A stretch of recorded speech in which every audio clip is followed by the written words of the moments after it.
Boing. Neal's glasses just fell off.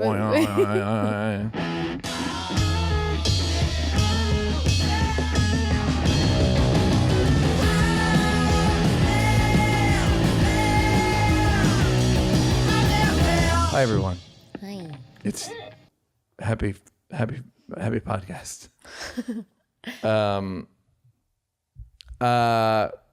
We film on Mondays.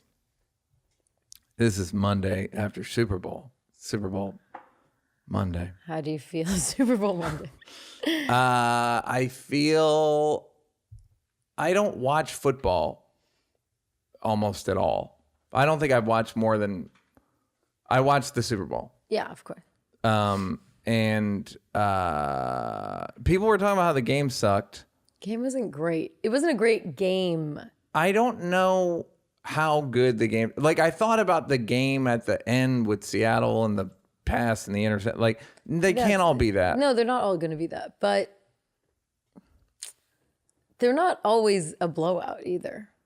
It didn't. The thing about the Super Bowl is it never feels like a blowout because it's so like, over there, and then this guy, and then over look at this guy's hurt, and then him, and there's so much garbage going on that you never think I should turn this off.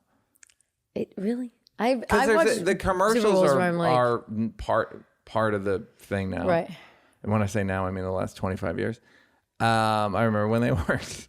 The commercials are such a big part that it's like worth watching. If you're a football fan, the blowout is it feels a lot more lackluster than. Yeah. As an event, I didn't find it especially good, any better or worse than I normally find it. I felt bad for Mahomes. I know. Like, it just felt like, it felt like a star in a shitty movie. Yeah. Just like, oh, fuck. That's that scene. That scene's over. Like, he got no help anywhere. And the Brady thing is, I guess you root for him. Why? Why do you root for him? Because he's old. Wait, in what sense? In the game or just because just he's... as a story. Like, the old guy. Somebody pointed out, he got fired by New England, basically. New England was like, you're too old, we're done. And he... That's what happened? Basically, yeah. Okay. I thought they had issues with, like, what's his name? That Belichick? Jimmy. No. Like, they wanted some sort of, like, someone to start as the quarterback. But that's the problem. You're fired. He's fired. We want the young kid. It's a good story. Like, we want the young kid. And he's like, I've got a lot left in the tank. Like, hell you do. I'm going to Florida. And then he goes to Florida and he wins the championship.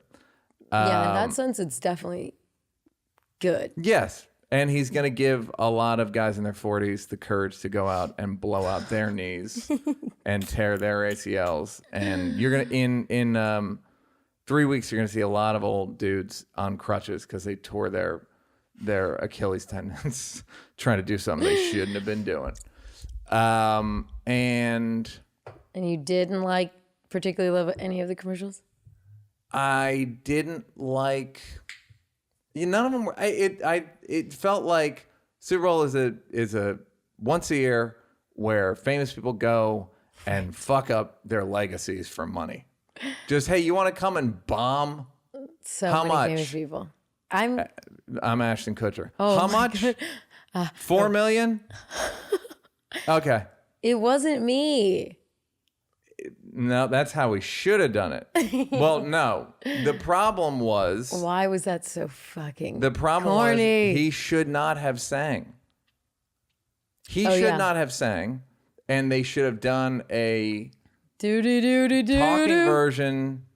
And if you need to auto-tune it. Yeah. Auto-tune might have made it funnier. Yes. With him singing it. Yes.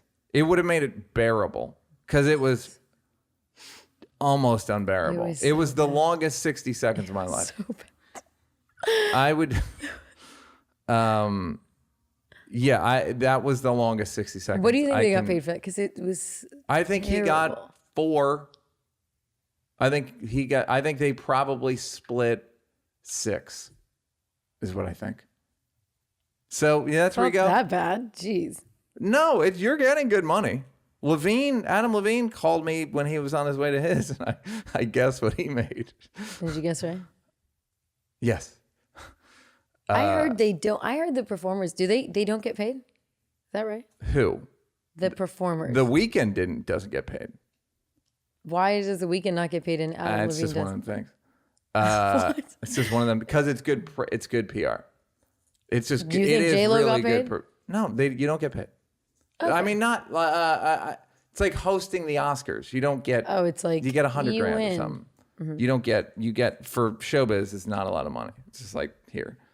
But like if Mila and Ashton are splitting 6 or 8, and then the Weeknd's getting nothing, there's no justice. But we all know the Weeknd can be in a commercial next year, and make the money. It was just, there's so many bad commercials. But I don't like, why the celebrity cameo? I mean, I get it because partially, it but moves doesn't the always needle work. for the chairman. The chairman goes, "What are we doing? My kids love them." Yeah. And then you go, "Hey, I got so and so," Right. and then it feels like something, and you can show it at your. A lot of times they'll buy. Not only will they start to do a commercial, they have to do like 2 live events for the company, where they just have to show up and be like, "Hey," Wow. or sing or whatever they do, break dance, whatever they're known for, and so there's like it's a package. And the other thing is, you immediately forget the commercials. Yeah. They have like Drake was in the State Farm commercial. Barely remember. And I bet he made more than anybody, even though he had 1 line. He was in a lot of the commercials. I mean, he had like more lines than Rudd did. Yeah. I remember a couple years ago, Rudd had a Bud Light, an Ant-Man, and an Acura, and must have made $10 million. Damn. Had to. So, but the reason they don't work, and I was explaining before we started rolling, they put in too many jokes. They're so worried about covering, like, we got to get to this person and that gag and that there's no pace at all to. I did one last year with John and Chrissy, and Chrissy was shitting on rich people, and it's too fast for the jokes to read. Yeah. And I told them, and they didn't care. And John and Chrissy get so much money that they didn't really care either. The ending was cute. Open the door, save Sexiest Man Alive, ta-da, and nice. And it worked for the company. They blew out the website. The computers were smoking. But in terms of like an artistic endeavor, it's basically, hello, celebrity, come ruin people's memories of you for money. Or, yeah. I like the lemons one, the lemonade one. Oh, yeah. That was good. Yeah, it's funny. You're right. I'm like, it's starting to feel. It's like a dream. Yes, it's like a dream. You don't. Nothing. You're like, what? I was like, yeah, the lemon. Commercials in and of themselves are hard to remember. I actually remember a lot of commercials. Well, I remember a lot. The thinking is they have to air it 8 to 10 times before anyone ever. Yeah. Like people still are just seeing my Chase commercial. It's like, yeah, it's been out a long time. If they're really good or really bad, like if they fall in the middle, obviously we don't remember. Like my Chase commercial. Go ahead. Is that really good or really bad? No, but if they're bad, I remember them too. So it's just if they're infamous or good. You were saying that you don't like the serious ones. I hate them so much. I don't understand why not. Because it feels like it's so manufactured, pulling at your heartstrings. There's a Google one like years ago that the person was just Googling life-changing things. How to buy a car, how to go on a date, how to propose. And it's just like, shut the I hate it. It's so cheesy. I also don't like rom-coms at all.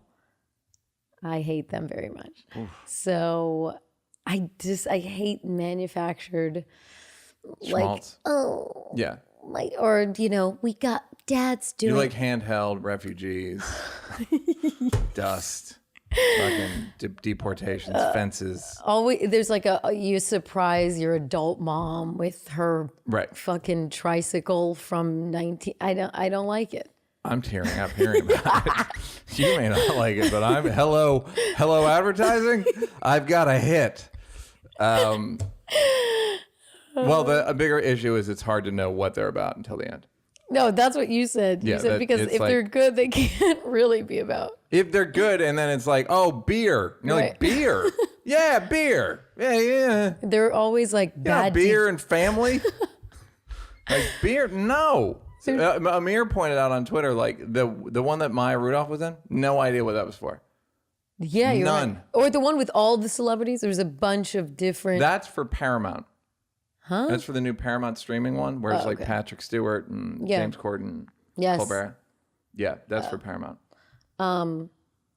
Yeah, it's a hard transition with the softies. That I didn't mind the Paramount one. No, that one was actually the most fun. Because it was like, oh, I want this. It's a good. I like when they do realistic representations of a channel and everyone's there. It's fun. So that made me actually want to get the channel. Do you, because you do a lot of commercial directing, do you pay attention to shut up? Do you pay attention to commercials? Or no? Yeah, of course. Yeah. Like, are you like, that was a good one? Well, I don't like you do with sketches, because you do it with sketches and comedy stuff. Yeah. Or is it just the thing gig? with commercials is the chances are they're not going to work. What about Geico? They're really hit and miss. They are. But the one with Tracy Morgan got the highest rated. Which one? The one from last night. Oh, really? It was the number one rated one they ranked them. And I watched it and was like, that's 6 jokes that should have worked and didn't. Like none of them popped. Right. It was just like, meh. It's true, because I didn't get enough of the Tracy Morgan I wanted, and then I watched the Desus. Did you ever see his Desus and Mero interview? No. That's 3 maniacs. That's maniac on maniac on maniac. He out-maniacs them to their speechless. That's his whole thing. It's so good. Anyways, but yeah, that one was okay. Yeah, but that's all it takes. I watched, what do I watch them for? I gotta say, I don't really watch them any differently than anybody else. You're not like, I like the way she I could tell all the, like on the Paramount one, I'll be like, oh, this is pretty good green screen. Meaning none of them are together. Obviously, yeah. I did think there was a wide shot in the Paramount one where I was like, that's a hard wide to get. I love it. That's it. And the reason it's a hard wide to get is because you have to take a guy who gives you no time, Colbert, anybody, whoever, anybody in the commercial, and go, stand over there and we're going to film you from 80 yards away. Right. And then their next thought is, motherfucker, get a stand-in. Right. But you're like, yeah, we could have. And they probably did, in truth. But it's hard to get wides because you don't want the person to be like... Somebody told me a story about Johnny Depp doing a Michael Mann movie, like Public Enemy. And at one point, Michael Mann's like, a real artist. And at some point, he was shooting the back of Johnny Depp's head for 45 minutes. And finally, Johnny Depp was like, come on, man. It's the fucking back of my head. Just get somebody else. My head's not that unique.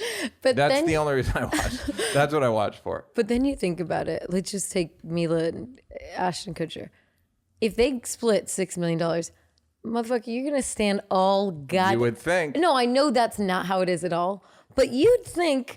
standing so someone can block and figure out your light, let's just say an extra half a day's work, would be they're under paying the impression me so that's much money. how long commercials should take. LeBron, I don't know if come this down is true here or with not, the peasants that film commercials. But I heard, again, this is like, what? Tell me. I heard LeBron when he did Space Jam was surprised how long shit took. Yeah. And Movies, it's like, yeah, you kind of got to. But you remember on the Sprite commercial, we had to. It was an extra day of just planning the day. How could I forget? Yeah, or any one of these commercials, I get 3 hours of I had to go in and tell Kobe the rundown of the day. I was like, Okay, at 9:45, you're gonna sit down. That's we're there now. 10 o'clock, I'm gonna bring you into makeup. 10:30, you're gonna get your photos taken. So when they have to do real shit, In Celebrity's defense, depending on the director, a lot of time wasted on those sets. yes, An insane amount. I'm like, why does this take does so not long? need to take Yes, this long. why are there so many people? Why is this taking so long? Why does it cost so much? And I still think that. It's crazy. I'm just like, this doesn't need to take this long. If someone's lollygagging for decades. It's not, you can only, the whole thing is about lighting. Yeah. So it's just how long does it take to set up lights? to That's reset it. Yeah. Lights and walls, moving lights and walls, you can only do it so quickly. I mean, then again, back in the golden era, they would film a movie in 20 days. Yes, and they all looked like great. plays. They look good. They look good. They all look like they all look like our podcast. Every conversation, it's a wall, and like, We all let me tell you know. something. Cut to a close up. I'll tell you something. You're going to hell, and I'll tell you why you're going to hell. There's almost no movement. There's movement in like 3 scenes. There's movement on establishing shots because there's no stars in them. So I know. I remember when we were on the Sprite commercial. It was the weirdest. LeBron gets this, but you guys don't. One guy had to fill back up our Sprite, like glassware, glass bottle with water. I found out on the Corona commercial I just did that they use different glass for the Hero bottle. It's hand blown. Anyhow, go on. Did not know that. Don't know if the Sprites were hand blown also. They were not. They look like just like Mexican Coke bottles, like Squirt. Anyways, with Sprite. But so one guy would just fill it back up with his hands, and with LeBron's, he would go and put on gloves. And I was like, well, wait a minute. I don't want the ungloved. Just seemed. It was like, taco for LeBron. Hold this spit. I'm like, no, wait, do the glove thing for me. And I was like, excuse me, I'm susceptible to strep throat. He was You like, literally said that? I am. I'm really susceptible to strep throat. I was like, You've out white girled yourself. For the White Girl Awards, that's absolutely up. That's on the short list for the nominations. I catch it. Start going to luncheons where you promote your work. People need to wash their hands. I was like, well, let me. Susceptible strep throat. Did the guy go, well, it's 100 degrees out right now. We're in the valley. It's August. That's not how strep throat works. What? Well, it was September also, by the way. It was. It was 100 degrees though. Anyways, needless to say, it was like, let me not embarrass Neal. Yeah, I invited you. You're my guest, my special guest. That was graft. I mean, that's just corruption. Didn't have to audition. Yeah, maybe you did audition. I fucking auditioned twice. Okay, boy, a lot of hardship. I'm sorry, but you're susceptible. I am susceptible. You were susceptible. You didn't say that at the audition. I don't remember that. I'm susceptible to strep. Now, so Super Bowl, obviously, rest in power, King, and commercials, rest in power. Even the one with Cedric and Post Malone, total waste of all those people.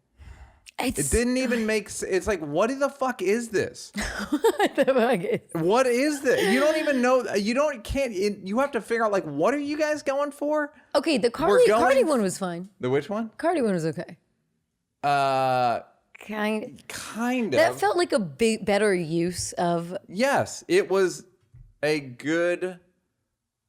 First of all, I just want to say Mike Myers is one of the greats of all time, and I remember when I saw Wayne's World in the theater as a the premiere as a young film student. I walked out and said, "That's the best movie I've ever seen," and I still kind of believe that.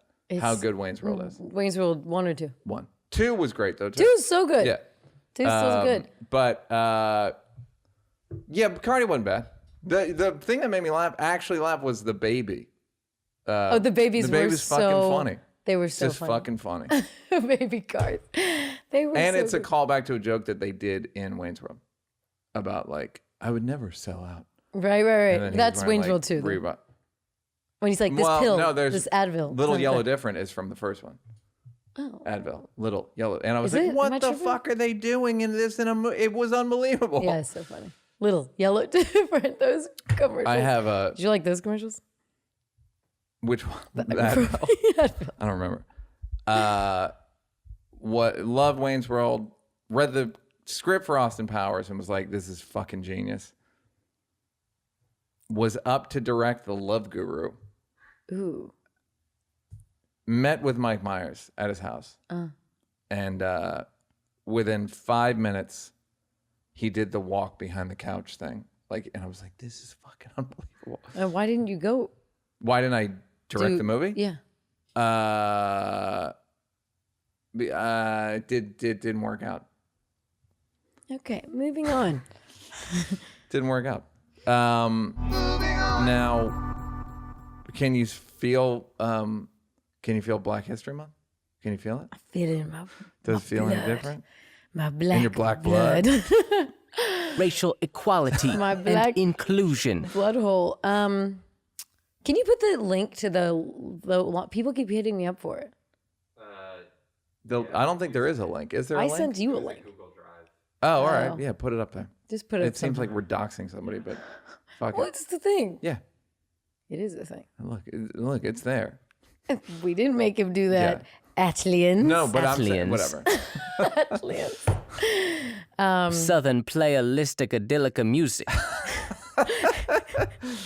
I swear, I think it's only just like active listening feelers that want to listen to the whole thing. I don't think it's anybody that's fine. like, just don't be mean, just listen and Would be laugh. funny if white people had to talk like this for all of February. Wait, that would be. That would be so goddamn funny. If every white person had to speak like a black Your frappuccino is stereotype. ready. The South still got something to say. It sure do. I wrote it down and you wrote it down too. What's your target? You Did wrote you see it? Target. Sorry, No. can you Google Black History Month Target T-shirts? When you see the T-shirts that they came up with Is it the to Public Enemy highlight. logo? Is there a to B-boy highlight. in the crosshair? Damn, I should have gave you a link. Will, sorry about that. I am Black History. Yeah, that seems about right. And it shows all of them, and they're rough. I don't Shows think who? this is. So basically, let me. It's all that was all the black employees from Target. So the shirts are bad. Did they read take some them of down bad? They're backlash bad, but not take them down. Maybe don't do that. We can just read the title. Read some of the titles. Yes. Just yes. Yes, there are worse ones. than this. Hype me, sis. Up. Mess in a bottle. Working on my mess. Wait, That's a baby shirt. yeah, To my black people, I love you. it's like okay. Keep going down to t-shirt. the men's ones. Let's see. They keep saying mess in a bottle. There's some that are they're so. Don't let what you've been through distort what you see. That one's like That one's like, huh? That's a little complicated for a t-shirt. Furthermore, we are, yeah, I don't like them. I'll say that. I'm not going to wear them. sorry. I should've- Ida, Maya, they have the thing of like Malcolm, Harriet, Langston, Okay. Lee. They stole that like and thing t-shirt. Earthing Black bulk, ERR thing shortened BLK. Earthing Black. Everything. Everything. Some of them are just like, could you have put more effort? It's like these corporations were cornered. It's like they're in a corner and they're like, hey, I'm cool. I got a Earthing Black t-shirt. Huh? Would a racist have that? Huh? How about this? Mess in a bottle. I got a mess in a bottle t-shirt because they're in Minneapolis, so they still think black people are coming for them. They're like, Yeah, hey, they're like, hey. hey, we're cool. Hey. Look at this. You good? You good? Question mark. Just Oof. It's I just don't get it. embarrassing. It's just What corporations seem to not understand is they don't need to do this. This one is the worst. Racism tried to steal my joy, period. Ha! Exclamation point. Tried. What? Eat your greens. Collard greens. I don't know. I just think it's... Are you talking to me now, or are you just reading T-shirts? Neal's like, It's a giant embarrassment, and it's worse than any Super Bowl ad. I know. I was gonna say, okay, would you take all these shirts or Mila and Ashton? It wasn't me on your art display. That they used to. They show guys at Guantanamo Bay the Mila and Ashton commercial instead of waterboarding them. And they've given up a lot of secrets. Let me just tell you right now. They've given a lot of 20-year-old secrets. Yeah, they don't need to do this. And it didn't start. It got significantly worse during George Floyd. The corporate, hey. Oh, now it's just the LGBT Pride Month. Woo! We're cool. But this shit is unbearable. This is when it got worse. Corny. It used to be like aggravating and embarrassing, and then George Floyd made it horrific. And that's where we are. And I would just say to the many corporations listening, quit it. Just give money to black people. Just give money to black charities. And by the way, Mackenzie Bezos, who we talked about, Mackenzie, whatever, Scott is her name. Her thing is she just gives money to charities and doesn't say what to do with it. They can't even respond to her. Great. Yeah, which everyone's pointing out, like, this is what it should be. Just here, take the money. You guys know what to do with it.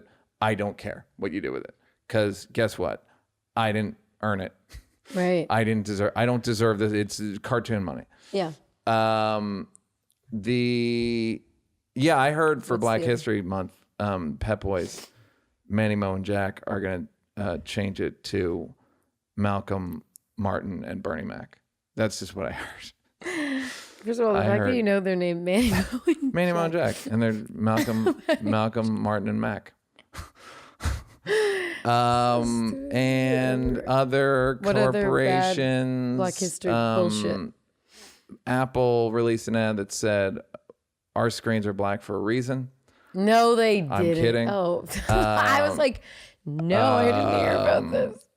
Hellman's Mayonnaise released an ad that said, even though black people don't like us, we like black people.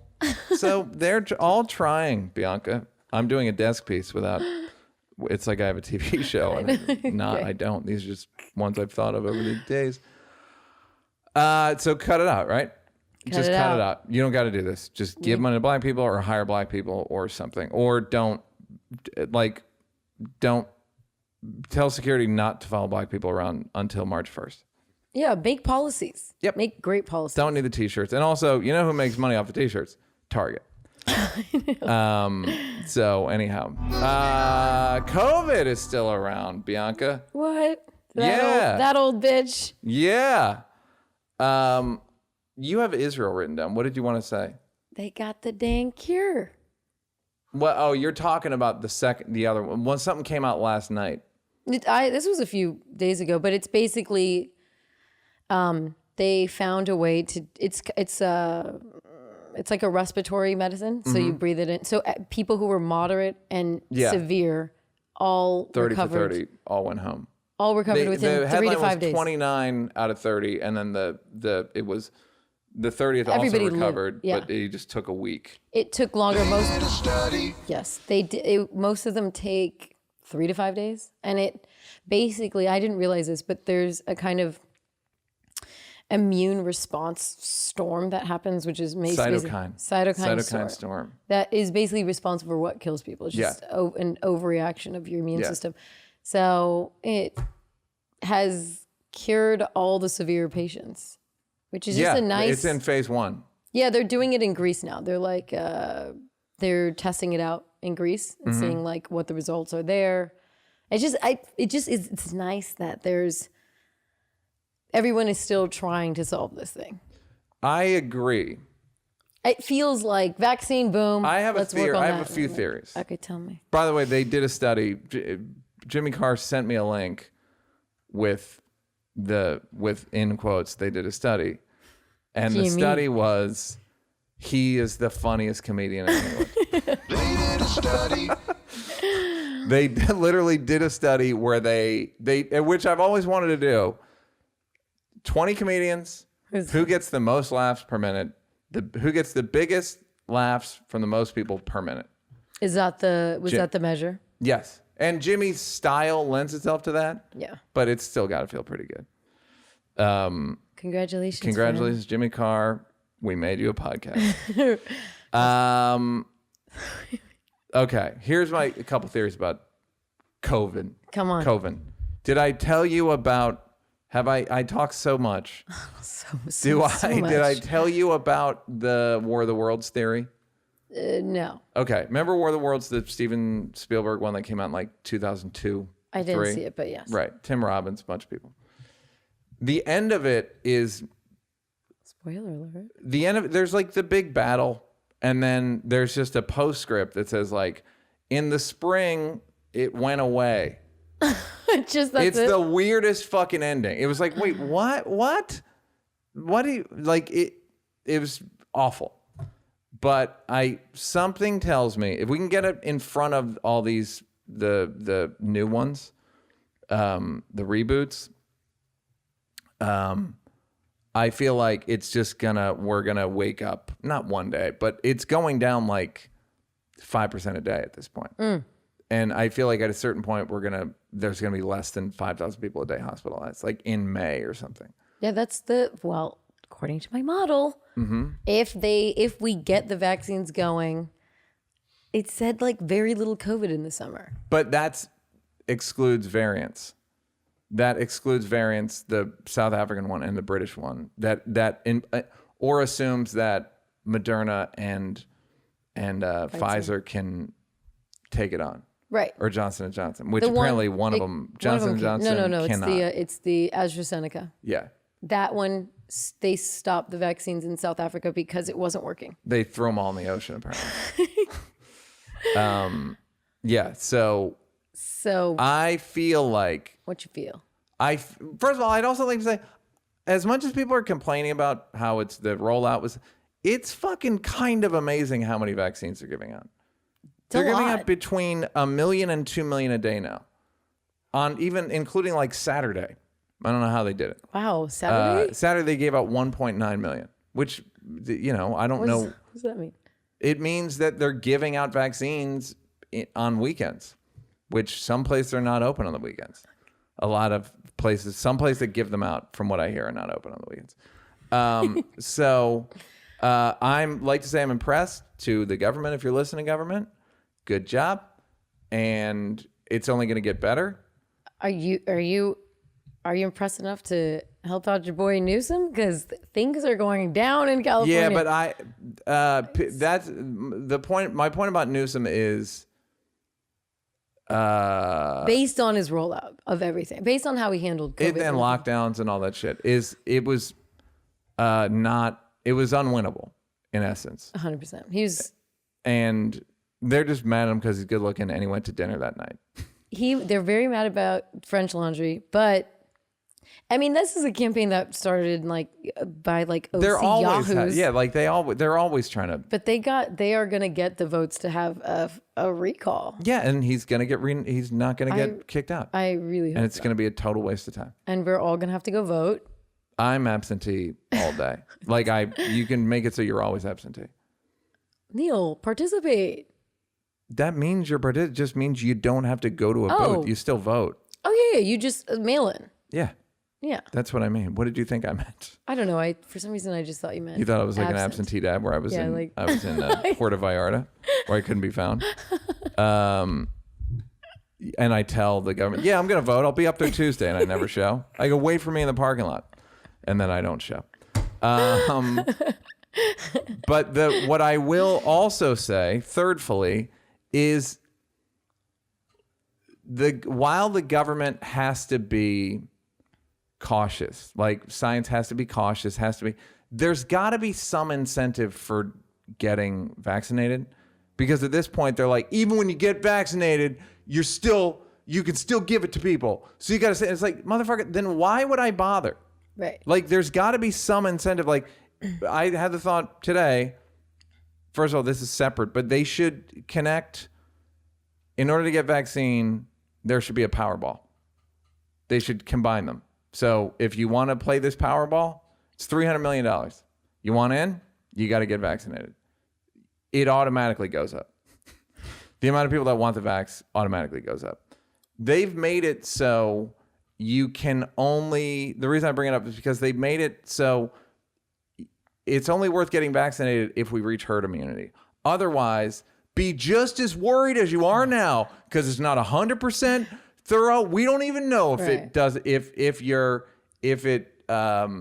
transmission for the vaccinated, if it, and even though the Moderna one, it's after 10 days of the first shot, it's 2/3 less. They're positive of that. That was in their study. But they make it so hard to find. Yeah. And they make it. I know. I was told it's like, no, 40%.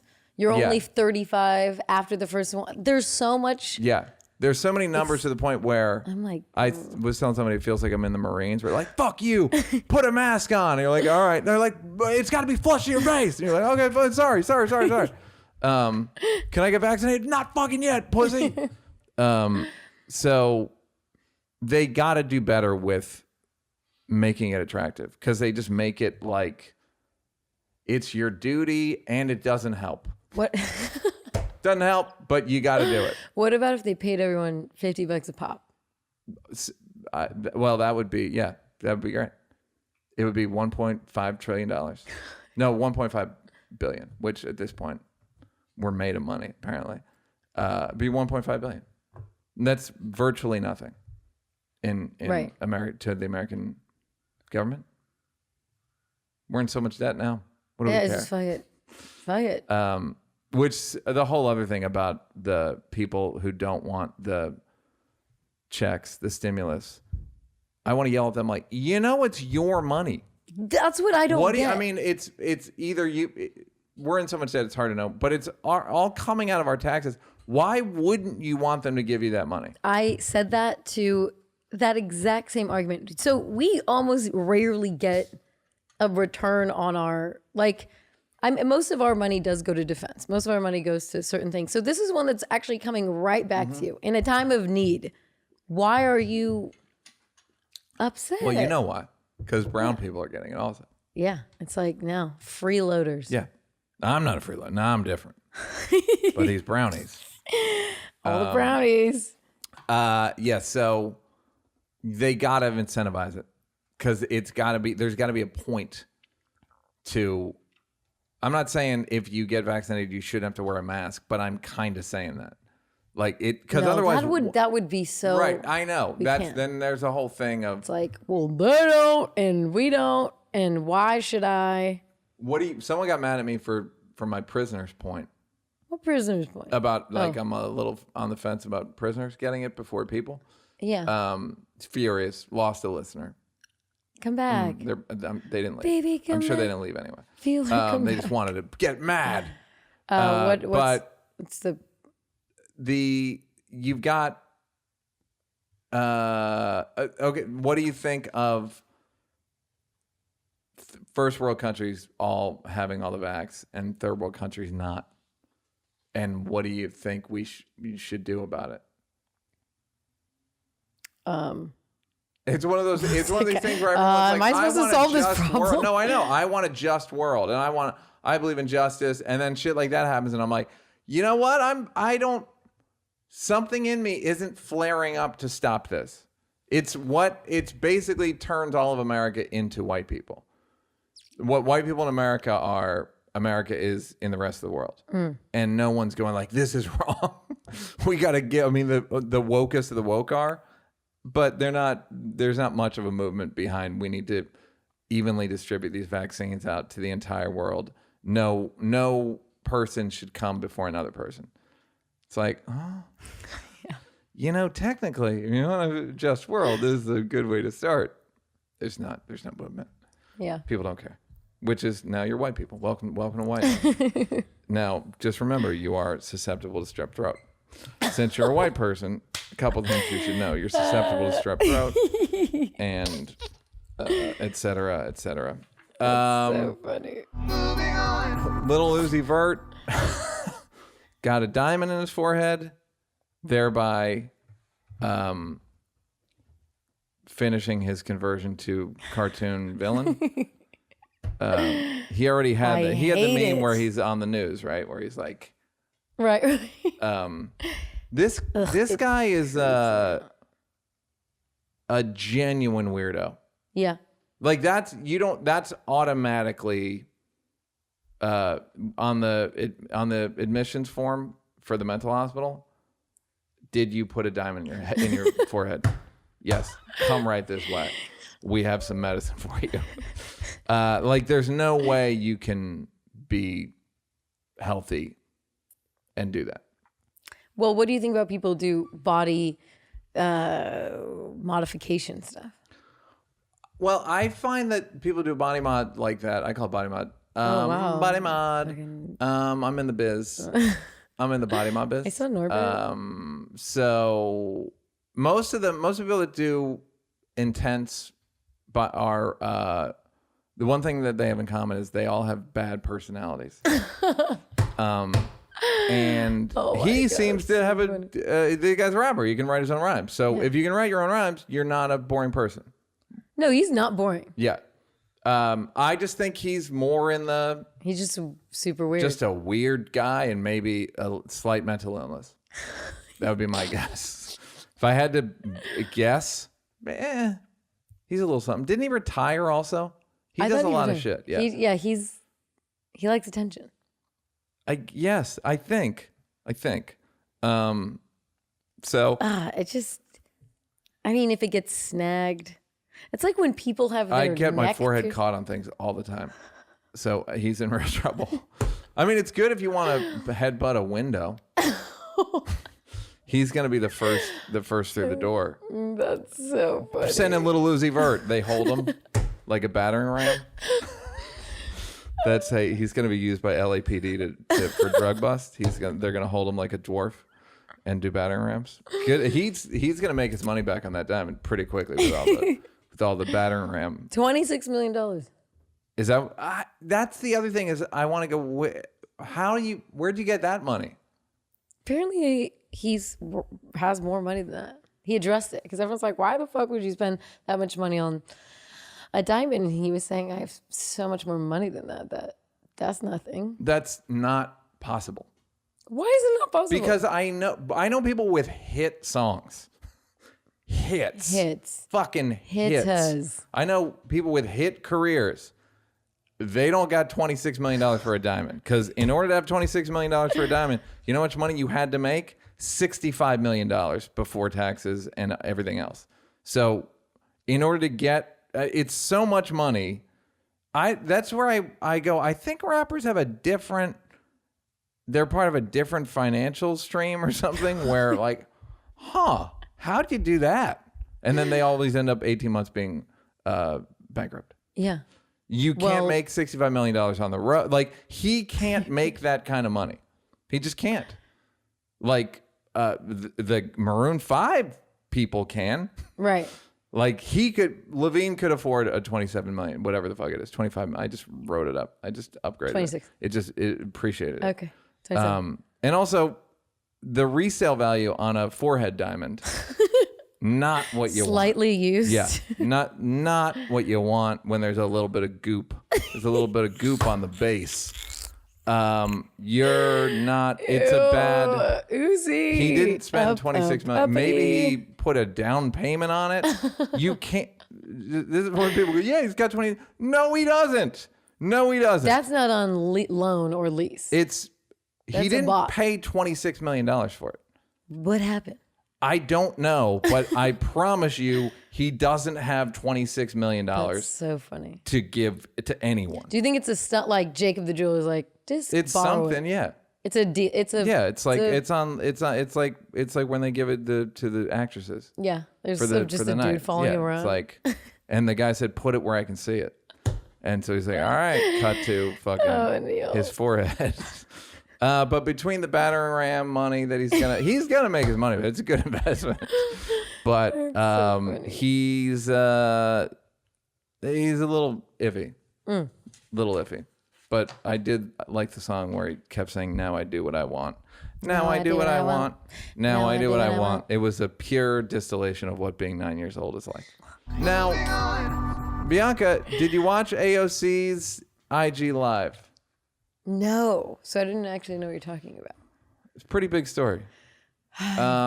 She did an IG Live where she talked about the capital terrorism. Okay. And she was talking about how she thought she was going to die, and she was hiding in Katie Porter's office. There's a shot from it. Very, very attractive woman. Katie Porter's office. Now, right-wing people, including Michael Rappaport for some reason. He's not right-wing. I know, but on this he was. Okay. Were saying that she was lying, that like it hadn't started yet. Her timeline didn't make sense. But it's like, well, what do you think? She was safe? Right. The fuck do you think? Like, So she's how got wrong was she? She's also not on the stand. Like, it's fine Well, if she gets it some. should be exactly what as she knows. Right, but I'm saying Yeah. that I feel like we can allow some discrepancies with like the exact time when you're afraid for your Yes. life. She was hiding in Katie Porter's office, and So what was the lie people were calling her on? that she was in Katie Porter's office, and they were in another part of the Capitol, and that was 0.3 of a mile away, technically through tunnels. But again, you can't think she was safe. Even Right. your biggest critic has to go, yeah, she was. Adam Schiff was on Franken's podcast, and he said that during the terrorism, that Republicans said to him, they can't see you. Like, you especially Yeah. got to hide. Him. And imagine, Him, Pelosi. yes, if he like- was a hot woman. And if you think that AOC isn't under fire because she's a hot woman, she believes verbatim the shit that Bernie believes. Yeah. And nobody wants to kill Bernie or pillage, whatever they want to do to her. Right. So there was Isn't all it funny how Bernie gets so little criticism from the far right? because people face and tone, as we learned from my influence book 2 months ago. He's good looking, she's good looking, and has a scratchy, whiny voice. Yeah. And it seems entitled, whereas Bernie seems like, well, yeah, he earned it somehow. Yeah, exactly. But the fact that they some things are just not worth calling out. Where it's like, what's your argument that she didn't? Her story doesn't. So do you believe she's a congressperson? What part? What are we agreeing like, on? First principles. So you agree she's a congressperson? How safe do you think she was that day? Well, now I would argue that her makeup tutorials hurt that, but Leave her you makeup tutorials. I'm against makeup tutorials. I'm the Michael Rappaport of her makeup tutorials, where I write underneath it. That's just one of those fights that just isn't worth having, to me. And Marjorie Taylor Greene did get kicked off of her committees. So not by Republicans, by Democrats, but she can't really be, because she was voted in, she can't really be kicked out of her. she can't be kicked out of office. Right. She could be. It takes 67 votes. She just can't play with us. She can't. I mean, they say like she's feckless, and I was watching MSNBC, and they were saying in a good way, like, she can't bring money back to her district, and it's like, well, you know what the problem there is, that other people can, that because they're on the committee. Yeah. But they're fine with that, and they're excited that she can't bring money. Like, this is not good for us. That if you're on a committee, you can bring more money back to your state. Just Just saying, Lawrence O'Donnell. You can Do you tell. watch Lawrence? Yes. He's probably my least favorite. You can tell what the anchors think of themselves by their theme song. Oh, what is his? His is like very, it's like orchestral and sort of literary because he's a Hollywood guy. And so he thinks it's like a Merchant Ivory movie. Like he thinks he's like a smart Hollywood person. Right. With taste and class and dignity. Brian Williams is military music because he thinks he's in the military, as we learned. And I've always said this, Brian Williams is doing a Tom Hanks impression and has been from day one. Put them next to each other. He's doing Tom Hanks. That's so funny. Unequivocally doing Tom Hanks and like kind of funny but Right. studious and we're going to get you on the other side, and my guests have agreed, and I would just like to say that my wife, Rita, he's doing Tom Hanks, and all of his... Brian Williams masturbates to himself doing intros for his panel. He loves his, like, and he has a Pulitzer Prize winner, and he's here with us. He has agreed to do another segment. I gotta say, I think it works on me, but I don't like it. Rachel Maddow. What does she think of herself? Her theme music is,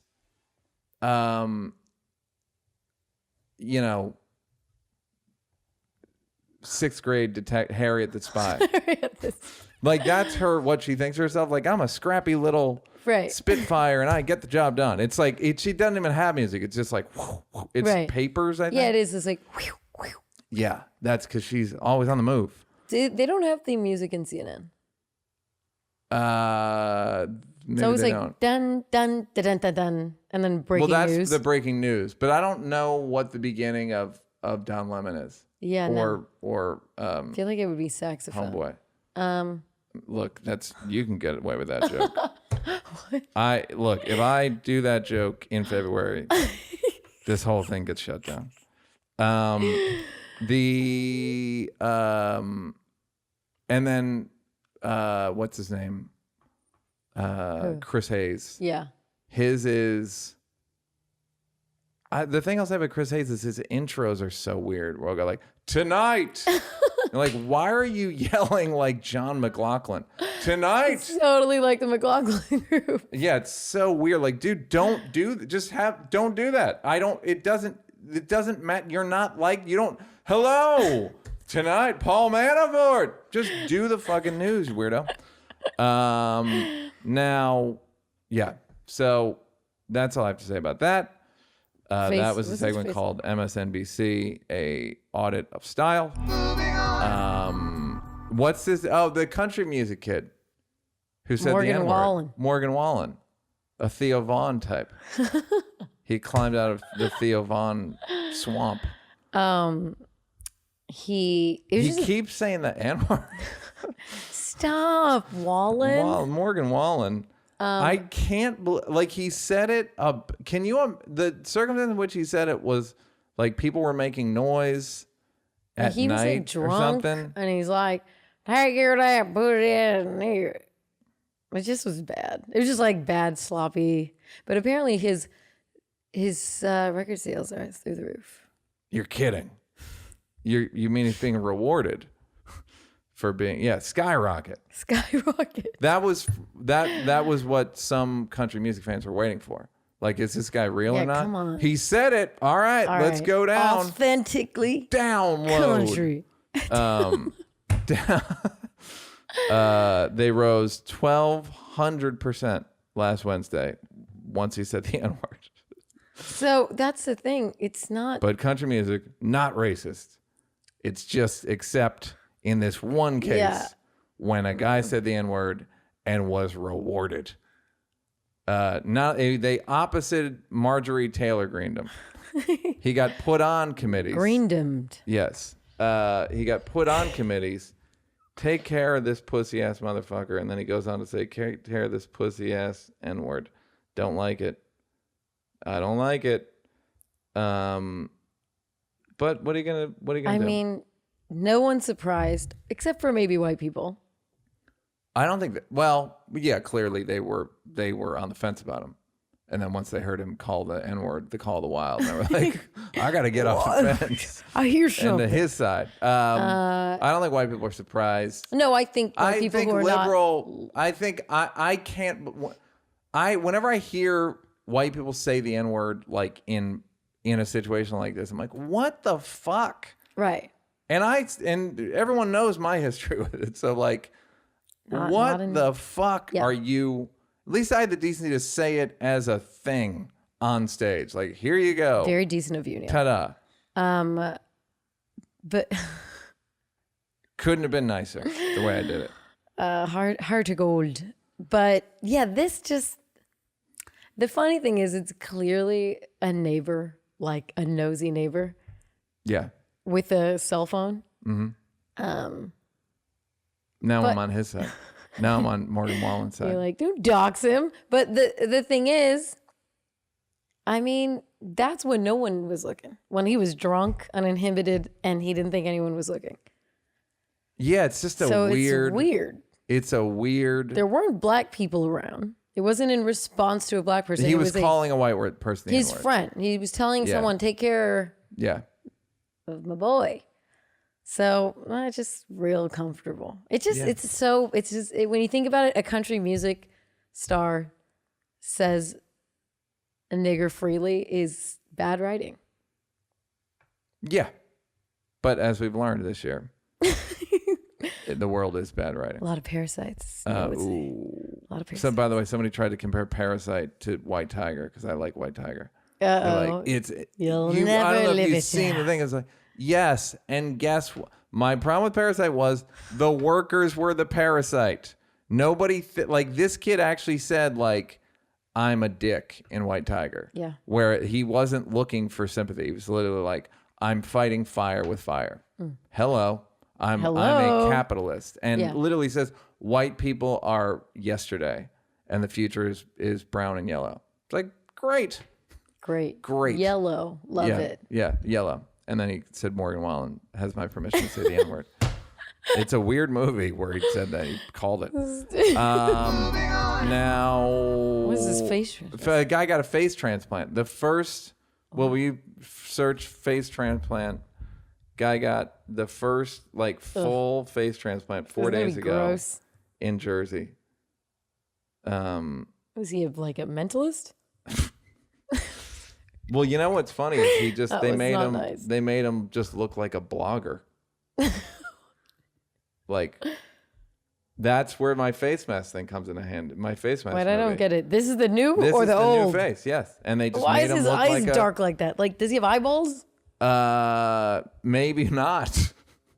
They just made him look like he's got he's on Ain't It Cool News. They just made him look like he runs a film website.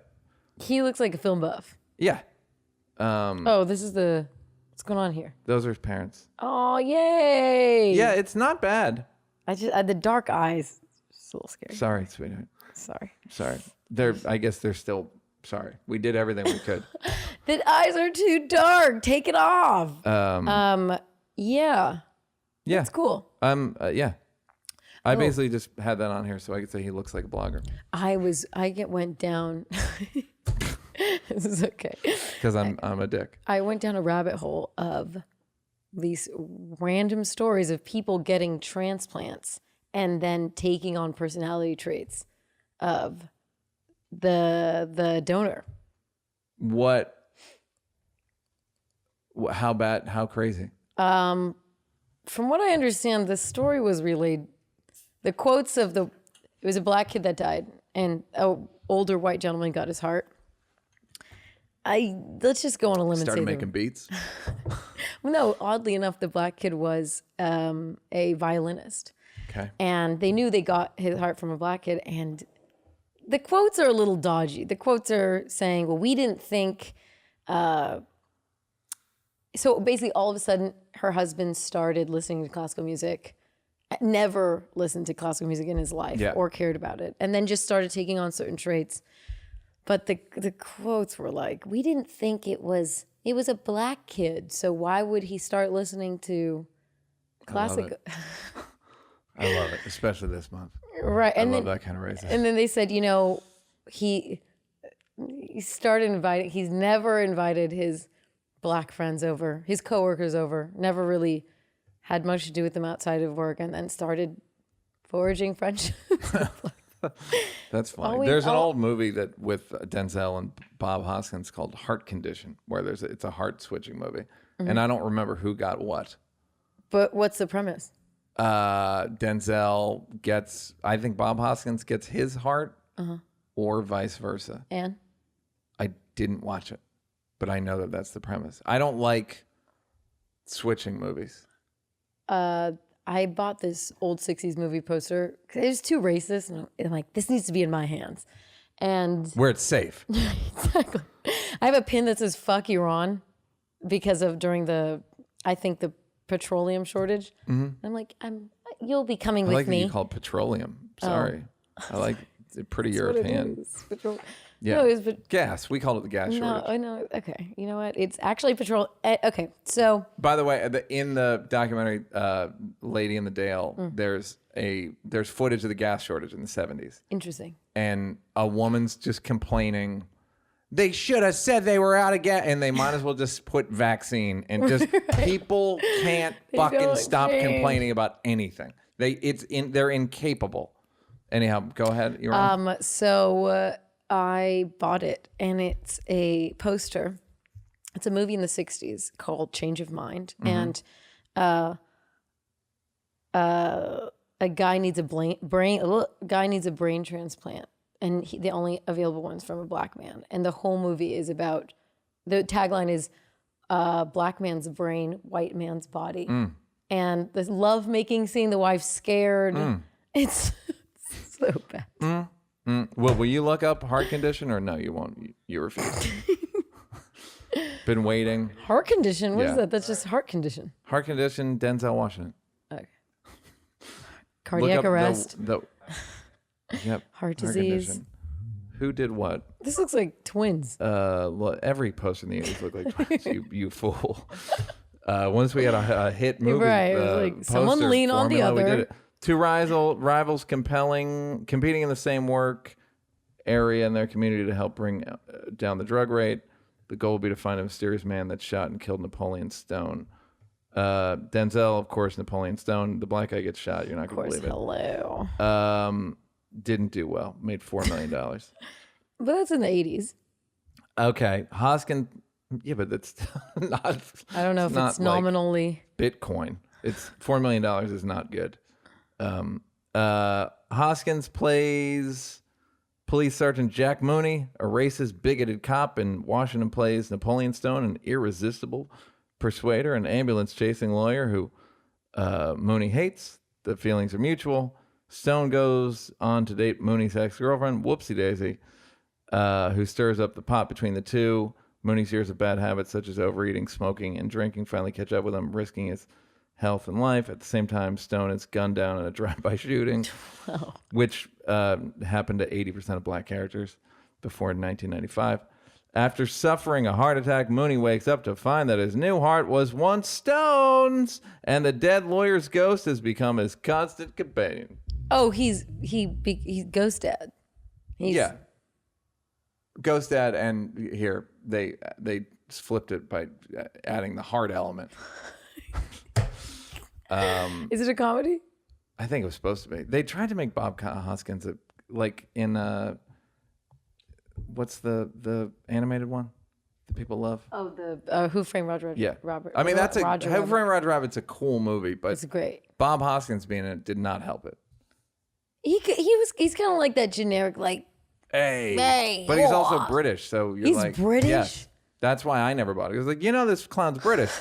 You suckers, get Dennis Farina in there. Oh my God! Rest in peace. Rest in power, King. Rest in Dennis power, Farina, King. one of the greats. Dennis Farina, when he died, his heart went into Sebastian. Stupid. I've always said Sebastian is Dennis Farina. That's so The funny. minute I saw it, I was like, oh, it's Dennis Farina who can write jokes. You're going to be a billionaire. And sure enough, he just put a diamond in his face. Sebastian put a diamond in his face. It's a sapphire. He's got the money. Do you see the diamond in your face? What are you? Face transplant. Okay, the big one. Okay. Guys, we got to talk Kung about Fu Vagina. Vagina. Did you see the motherfucking Yeah, video? I don't understand how people still think that they can get away with this. I think you can play it because Play it it's on Diet Prada. Yeah, I mean it's a no one's ad. gonna. Yeah.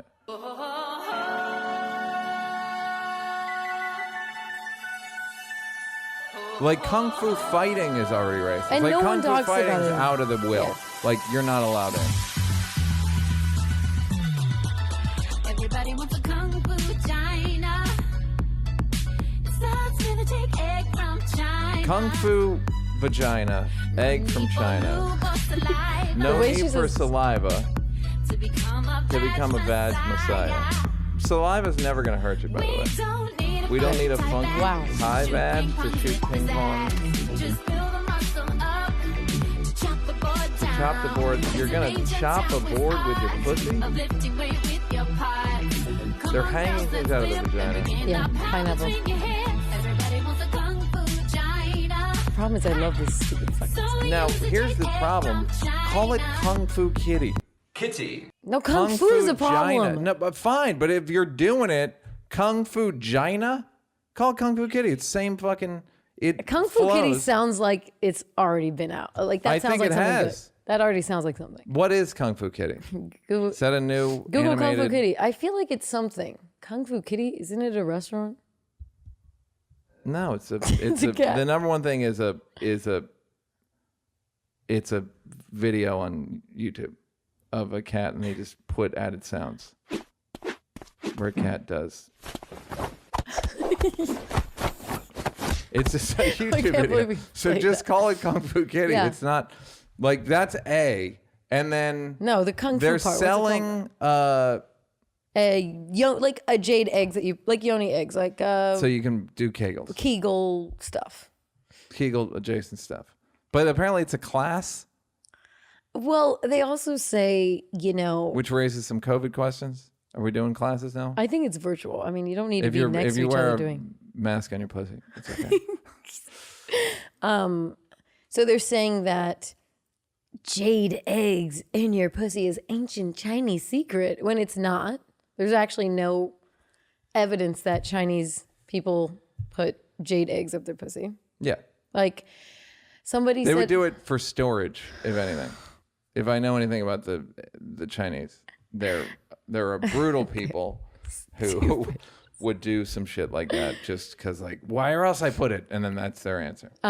yeah, I guess Goop said it was like the secret of concubines to put the eggs up there and. This is a whole other issue, but, and I think I've said this before, when Beyonce had the lyric about bomb ass pussy, I said to my girlfriend at the time, "It's all bomb ass pussy. There's no Neal, vagina we don't want is to. No, better. don't ruin the fantasy. Yeah, no vagina. Yes, no vagina is better than another one. We need some are a little looser. No, Yeah. Occasionally, for the most part, it's fine. like once in a blue moon, you'll get like, Damn. whoa, but not Whoa. in any noticeable market way.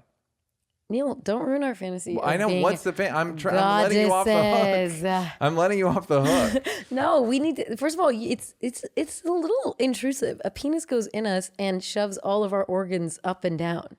So I don't think it shoves your organs up and down. there's They're a not jolt. like what? They're not like They're my not getting kidney. dislodged. What did you do with it? It's No, not I'm just like saying I that don't there's doubt that. Yeah, when you, You know lay what I'm down, saying? I'm just saying that, like, I think that's why we need to feel something about I'm this saying was real, waste way your- more don't unique. spend your time watching video, coming up with funny shit to say Okay. instead of. Limity glumity. So they don't. This was so. No one said maybe this isn't a good idea. I think they're just like chicks. I don't think that they're especially smart. I don't think that they're in marketing. I don't think that they had any history of good videos or. I mean, this is a classic case of like skits are not for everybody. No.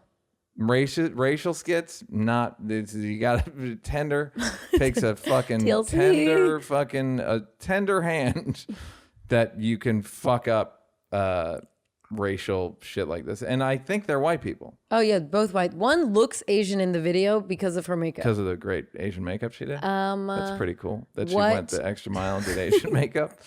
What should they do? Just go away. Just go away. I mean, they were never here. It's like what they don't have to do anything. You Just were go never back to here. whatever they were washing cars or whatever they were doing for work. Okay. I don't really have an idea for this other than there was a list on Reddit of white injuries that really made me laugh. These are things at the ER that the percentage of people that suffered from them were white. Okay, go ahead. They are skeet shooting, 100% white. I shouldn't say, I'll say skeet shooting injuries, and we'll assume it means participants. Yeah. Snowmobiles, 98.3. I will say, I bet black people would like snowmobiles. They're so fun. Yes, if they fuck with them, they would like it. The same way, like Rough black Riders. people in the South. Yeah, I mean, yeah. and ATVs. like Little Duval would have all kinds of like. Well, it's not. They're fun. Haven't you driven ATV I on haven't the beach? actually. See, dude. You know what? Have you done I did, yes, in Costa Rica. Yeah. And when you rent a thing like that, you gotta hope that the kids are high and are irresponsible. Why? Because they'll let you do shit that they wouldn't normally do. Yeah. If they're just like, if the boss is there, it's a way worse time. But They'll take, the most fun I've ever had in my life is jet skiing in Puerto Rico. Yeah. On waves and with like a bunch of 19-year-old Puerto Rican kids in charge. And it was fucking Perfect. the best. The most fun I've ever had in my life. And it was in 2003. I'll never forget it. It's been a while. It since has you've been. had I know a lot I've of gone.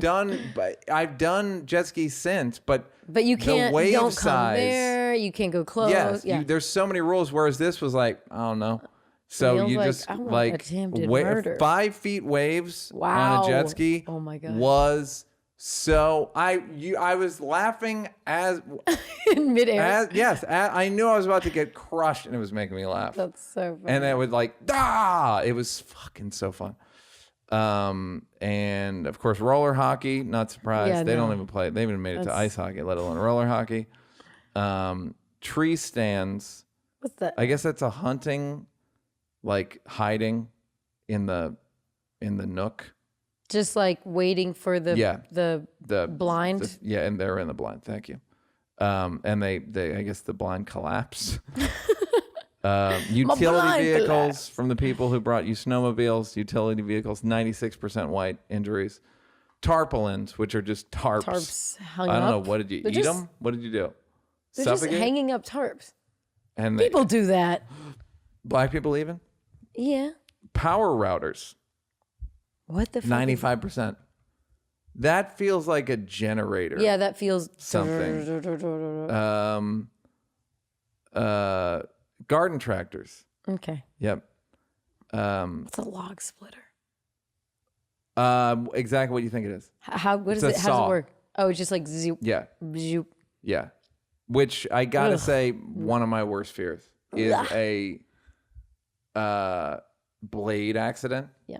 One Did you of take those- woods? I took woods. A lot of Is that a class? woods class.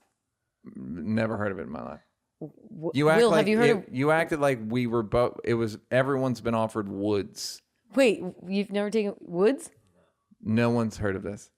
So there's woods and there's metal. Readers are driving into oncoming traffic. Listeners are driving into oncoming. You traffic. didn't take woods? Like there's Stop home ec. saying it like it's normal. I've never heard of it. I've never heard of it. Wood shop and class. we all know how Okay, old I so am. Wood shop class. Wood shop, yes, that's Sorry. a thing. Yeah. Sorry. Woods. I just Oh, shortened it. you're like fucking shorting it. Yeah, Super sorry. cool. Y'all taking wood? I'm gonna smoke this J and hit woods. Did you take wood shop? I didn't. They didn't. I went to Catholic high school, so they didn't No. play all that hum shit. We had like woods and metals. Sorry, wood shop and metal shop. I took shame class. It was Catholic high school. And everything, even to this day, there's contraptions that scare me. They shouldn't have them in school. I mean, I don't. I There's a saw. There's a Yep, squirrel shouldn't saw. have This it. you have to. There's a type of like a sander. Mm-hmm. So it looks like that. And on one side of it, the downside is where you sand things and whatever. And if you put anything on the upside, it's like flies Go. off. Yeah. gone into the ceiling, scraped to the bone. Mm-hmm. There's just so much that can maim you, Yeah, and disfigure you, and a lot of different drill bits and saws. yeah. Now the flip side is I'm a wealthy old woman at this point when it comes to like You're doing shit around Madame the house. Walker. Yes. Although I didn't. I got some. I put up some wallpaper. That was cute. And Do you like when you do something? Does it feel satisfying? I Or like. you're I "Fuck know. I this"? talked about going to Home Depot. It's the right place to be. Talk about you want to call me white, saying my stuff. I talk about going to Home Depot. I talked about it on our podcast, our award-winning podcast.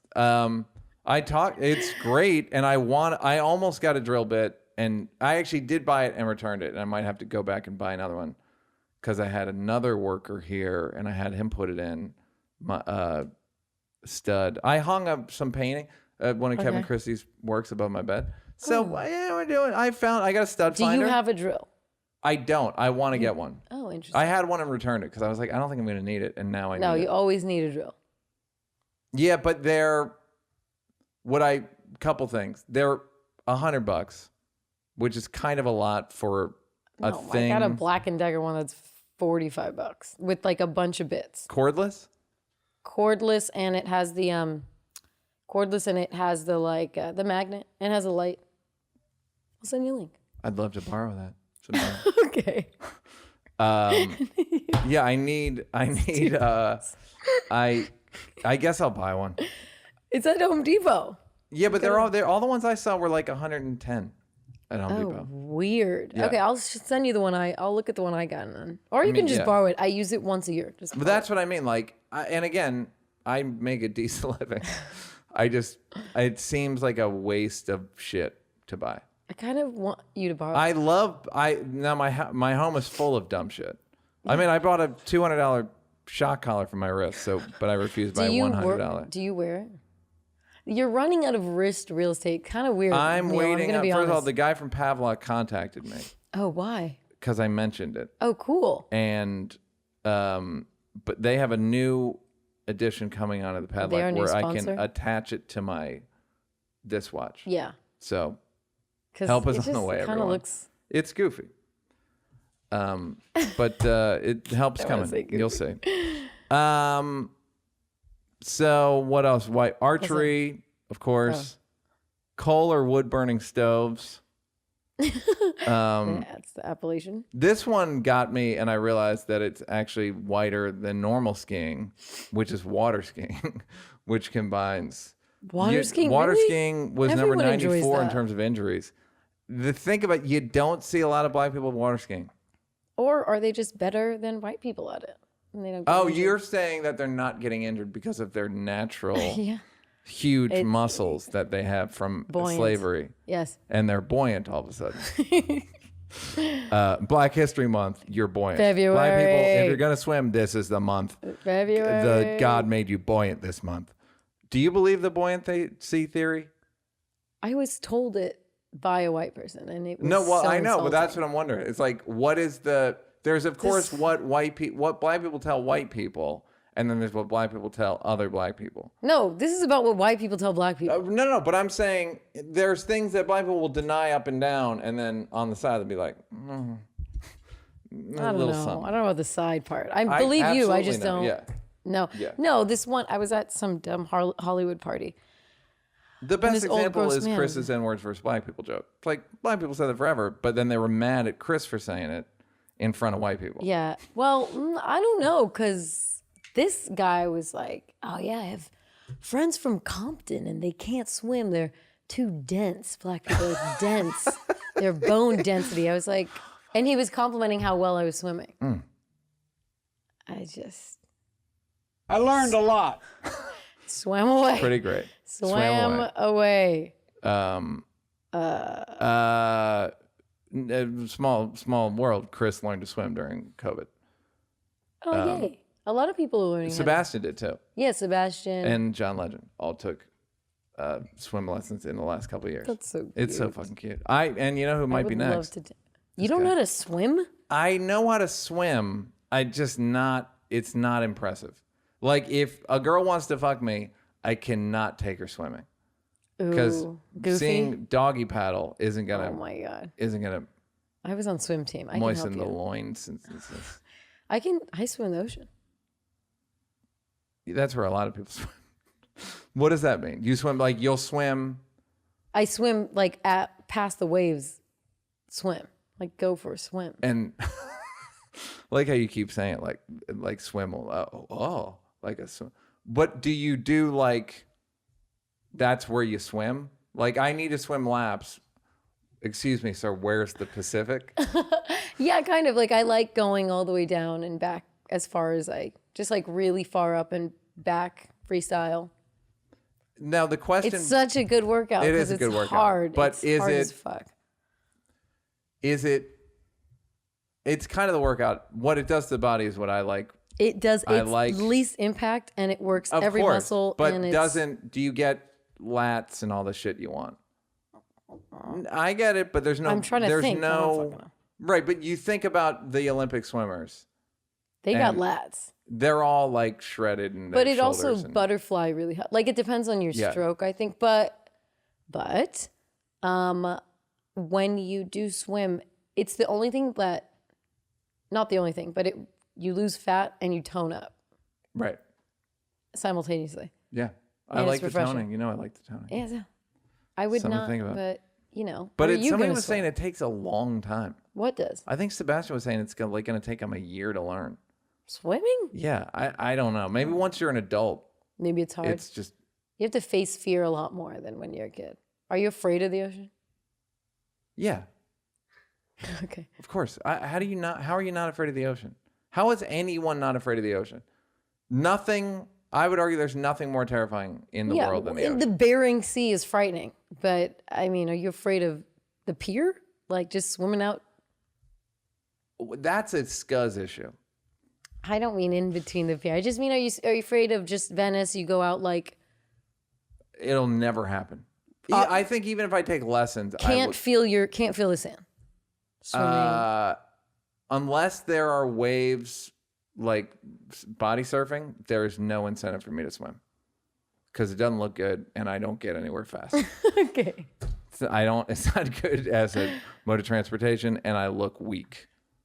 Yeah, maybe you need a swimming pool, just a gym membership, and then you. No, can I know. swim laps there. I would, but I don't think I could even learn. I would need a lesson for sure because I could do what I see on. Yeah. And as much as I say, like, I can, like, if we race, I've won races, so it's not. Oh, well, I then just don't, I doggy don't paddle really know what races? I'm doing, What's going on here? is the point, is I have no idea what I'm doing. So if people go, like, you curved, I'm like, yeah, of course I curved. I don't know how to do it. Yeah. But people do say it's a good workout, but then you kind of, yeah. White injuries, We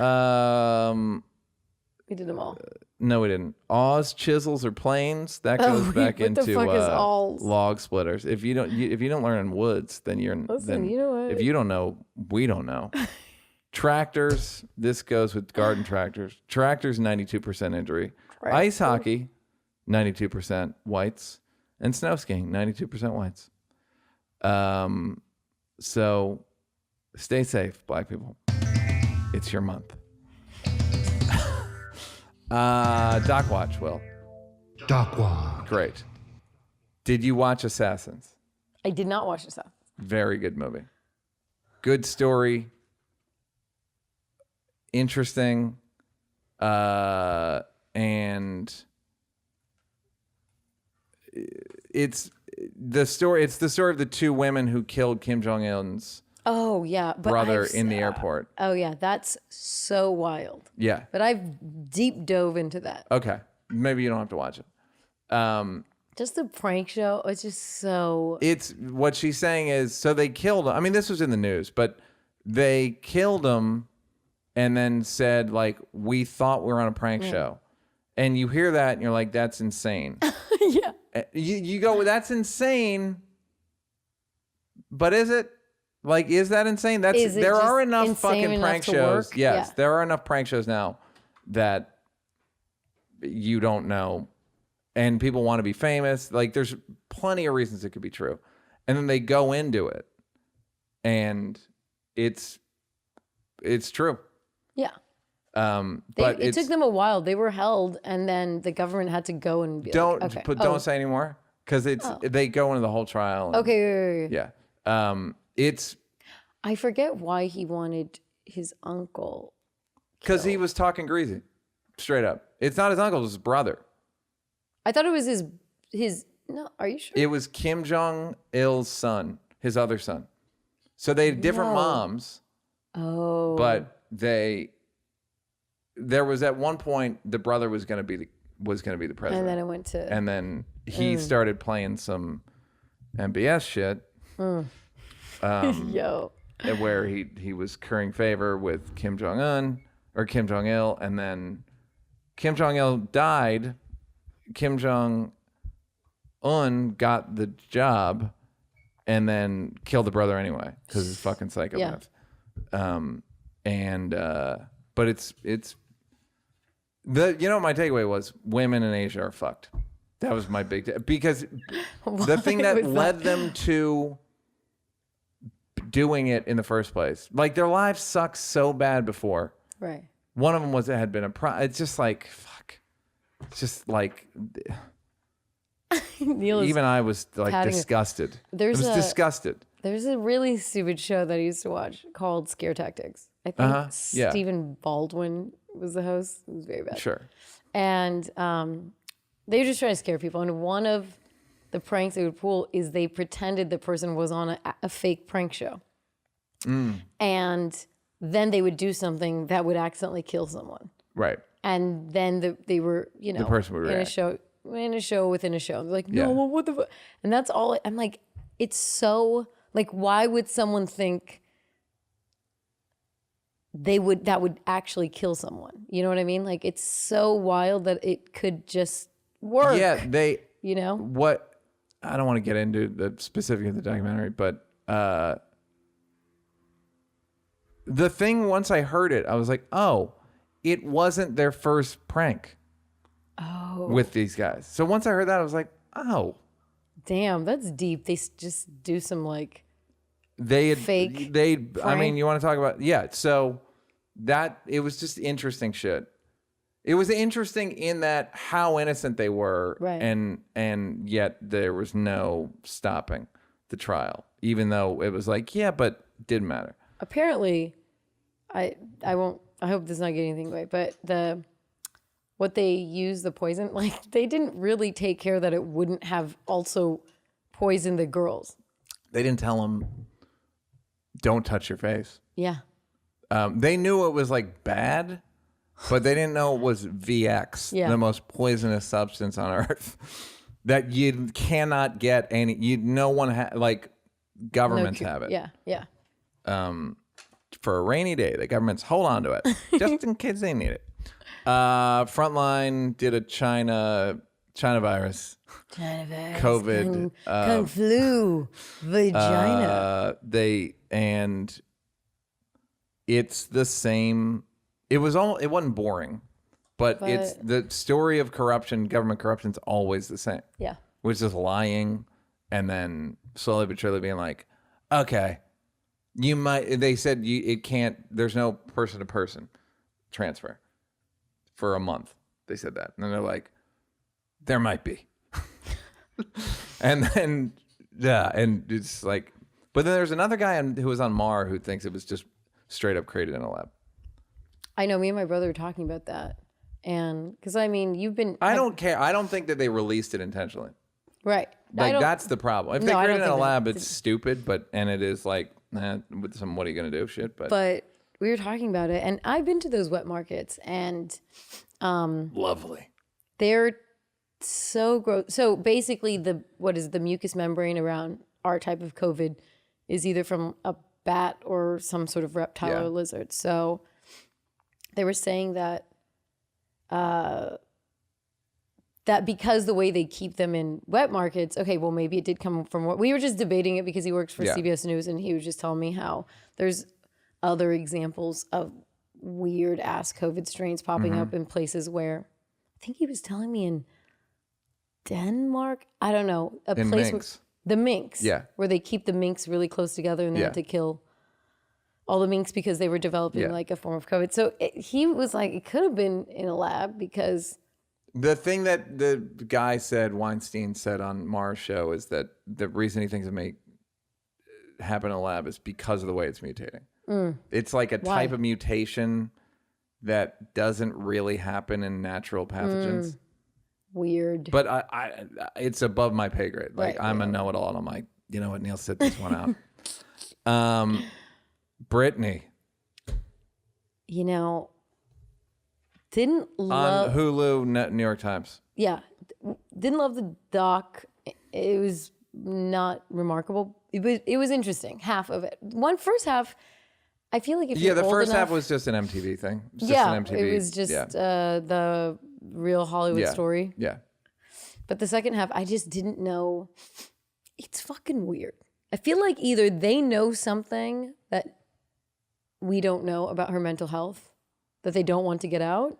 Like, That's why would the they thing keep that's her in? the I was telling Will this before you got here was the reason all of those goofball fans think that there's some like Britney doesn't do those kinds of emojis. The reason they can't believe that she could be sick is because they've never seen anyone actually sick and doesn't know how they react. Doesn't know how people with mental illness behave, which is some of them are really good at covering it up. And so they say stuff like, I'm sad. I don't want the conservatorship. And you go, oh, she's sad. And then you don't know what she's like when the camera's not rolling. Like there's a very good chance she's legitimately mentally ill. There is, but when you watch it, you realize, okay, got that point, but she's not saying for it to go away. She's saying, I don't want my dad. Oh, you they should switch the person. That I have no problem with. And because a lot of the time, from what I understand, you really have to be like out of your mind, to have this and for them not to lift it when you retain a lawyer, you're petitioning for it to get removed. It just feels like there is some. It's a hard thing to undo. It's a hard thing to undo, but we trust you to headline a 2-year, Vegas, residency in Vegas. Yeah. To me, I mean, what's more nerve-wracking? Figuring out having more control over your life, or standing up in front of millions of people night after night and I'm not a natural fucking on stage, so it's my life is where everything falls apart. I'm a rookie at life. That's the thing. It's like, Professional on that stage. yo, if she was suffering that bad, her shows would be terrible. They would be Kanye West. Yeah, but None of her guess what? shows. Her shows are. Kanye did some good ass shows. He did, but whilst mentally ill. and he did some very odd behavior shows. Yeah, he left. He left one because if your wife got robbed at gunpoint in Paris, you'd leave too. Well, that one, but there's some that I'm just saying there was. The- You'd see it in. Kanye is relevant in this discussion. Here's why I think he's relevant. Because do you remember when I posted a thing from Sunday service? Yes. And I said, And I was very sad I didn't go. like, Kanye is a great guy when he's not mentally ill. Mm-hmm. You can't say he's mentally ill. You said that. Right, yeah. You can't say that he's not mentally ill. Then he released an album called I hate being bipolar. It's awesome. So can I say he's mentally ill yet? It's these fans get it in their head that like you can't talk about this person that they don't know. They only know through their albums. And I happen to know a little bit personally, so I can say, I think it's like the story I told you growing up when my best friend at the time, her sister had mental handicaps. I think she was some sort of maybe Down, I don't know. And I would say mentally retarded. I don't know, that's what I said. And they said, we say special. So then I said special. Yep. But sometimes people don't like the raw, The correction one? the unrefined sugar. They don't like your. right, but Kanye's mentally ill. I think to people it sounds mean. Oh, I don't. I mean, what should I call him? Unwell. That's too vague. Sick? No, that sounds like he's coughing. Coming down the mentally ill. strip. Just mentally ill. I'm fine with it, but I think fans are very Fine. Cool. Doesn't change the outcome at all. True. One bit. 100%. And this is a side note, but during the one of the commercials, the heart-wrenching commercials about the girl without legs. Yeah. She's an swimmer. Olympic athlete. I have the thought that coaches for the Special Olympics spend most of their days yelling at handicapped people, which has got to be pretty satisfying. Because when else can you yell at handicapped people? You want to. Am I right, fans? Did you watch The Lady in the Dale? I didn't. You didn't but watch it yet. It looks good. It's great. It's and great. it's 4 parts, which Oh, I love a Thank party. you. Thank you. thank you for the material. Thank you for occupying my time. It is great, and I won't say anything else about it. It's I don't know crazy anything. back when you could really get away with it. Like fraud, like it was the lady selling a 3-wheel car. Okay, don't tell me anything. Basically, she's selling that motorcycle that Rock got me that I sent back. She's selling a 3-wheel car. So why would you send it back? Didn't want it. Were we doing the podcast then? I don't know. I just remember he got it for you. Yeah. Chris Rock got me a 3-wheel motorcycle for helping on tambourine. And the guy delivered it to my house. And he told me what it was. And I go, I don't want it. And he was like, what are you talking about? I go, I don't want the motorcycle. And he's like, well, it's paid for. I was like, I'm not taking it.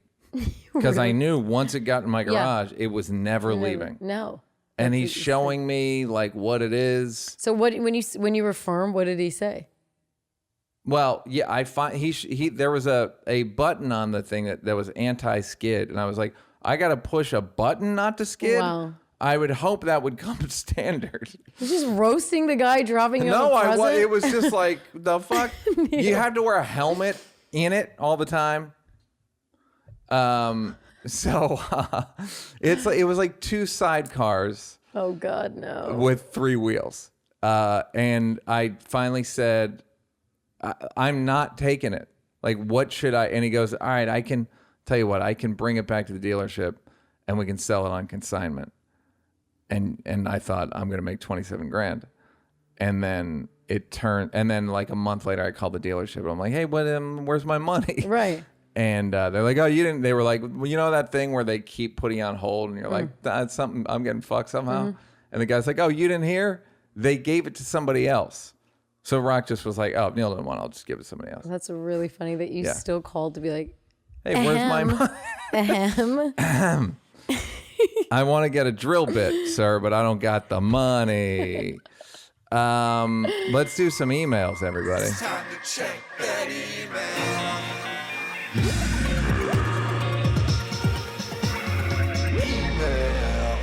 RSTNLE. Question: how important is it to be pursuing your passion versus working and spending a lot of your waking life, just paying the bills? So I've heard Neal go on and on about his creative endeavors, blah, blah, which I assume qualifies Neal as achieving his dreams with the financial comfort that brings. I'm just Bianca scratching seems to the love being surface, around guys. comedy, but wouldn't consider herself a comedian. I hope that's right. I'd say you're a new media superstar in the making, but not sure if that's important to you or not, or qualifies as chasing your dream. So my question, how important is chasing your dream versus doing something to pay the bills? Do you both think you're doing what you love every day? And if not, how important is that to even do? What Nardo Dardo and Bianca Dunca. Love you. Oh, that's so well, funny. here's what I've learned about dreams. A lot of my dreams, as I don't know if you heard it, but when the guy said pursuing my dreams, and I said, like, I'm just getting started. There's nothing worse than a person who's like, I'm just getting started with, I'm just scratching the surface with my dreams. Shush it. Shush. A lot of times, if you think about it, your dreams, a lot of the dreams that I pursue are the dreams of a 15-year-old boy, and I'm just still pursuing them. Right. A part of me thinks that at a certain point you have dreams, and then you are pursuing them because you just don't want to lose. Like, well, I started. It's like a bad money. It's the sunk cost fallacy thing. So I would suggest the best way to pursue dreams is think about what your why. It's like, and then what? Just go, and then what? And what you're probably looking for is some level of fulfillment or acceptance or appreciation from other people. If you can do that yourself, you can save yourself a lot of time. You can save yourself like a decade of a thing that you might even succeed at. But it just gets to the point where you go like, what do I, for instance, I look at Trayvon, who is on my group text, and he wrote a short that's like trying to get an Academy Award nomination for short film, whatever. And he's got a movie that Idris Elba's supposed to do. And the way he talks about it, I'm like, I remember this feeling of like, it's this thing of like looking over the wall, like I'm getting over the wall. And what he doesn't know is most of the people on the other side of the wall are the biggest cocksuckers you've ever met. And you don't want, I just, at this point in my life, don't want to spend another second with any of them. Right. So therefore I go, okay, I don't care about movies. I don't think they're better than TV. I don't want to do that. It's just not a thing I aspire to. But a lot of that comes from, having seen what the bit played things out to their completion and realizing like, oh, okay. That not like that was foolish to do, but you just kind of see the limitations of kind of everything. Yeah. So that's what I would suggest to somebody is like, think about what your, why that's your goal. And then from there, work backward into like, well, can I just get there on my own? Right. Could I just give myself the pat on the back instead of like, and today I finally feel, but having said that, the acceptance at 3 mics felt fucking awesome. Right. So I don't fucking know. Yeah, But I would say that stand-up goal is a goal in and of itself in that I like stand-up every night. I'm not doing it to my special's going to come out. Right. And da-da-da-da-da. Like my buddy Derek's in and of itself thing on Hulu came out, and I can see him reckoning with being occupied by this thing for 3 years, and then it's out. And it's not bad. It's great. It's like very well received, et cetera, et cetera. But there is like the thud, like in Being John Malkovich, where they drop him on the side of the highway. Right. It's a thud. What's your arc with all this stuff? I don't know. I think you need to I just think everyone has a spectrum of shit that's in their wheelhouse. And there's one end where you'd kill it and it wouldn't take much effort at all. And there's one end that would be the hardest thing that you could possibly achieve with your skill set and your personality type and yada yada. And so I think really it depends on a lot of factors on where you put the marker on the spectrum.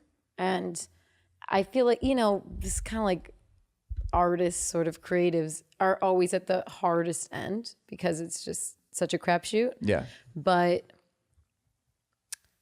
it's weird because you have to have some cues that somebody else besides you and people who love you think you're good at what you're doing. So if you just cannot find some level of success, or let's just take stand up. If I know people who I get a feeling, not like anybody would know, but open micers or people who've just been hanging around the store forever or something like that. Where it's like, are you going to make it? Are you going to pop? I don't know. Well, that's the thing where it becomes this thing of like, I'm not going to give them the satisfaction of seeing me. It's like, no one's going to notice. Look at the walls of look at the hallway at the store, or look at when you're going up to the OR for a show and look at everybody who lines the walls with their headshots. You don't know most of them. Yeah, 1 out of 5. And at some point, all of them have the same, And by the way, the people on the wall a lot of them are people that made it just because that's how they put the pictures up. A lot of them in the hallway aren't. Maybe on the steps they are.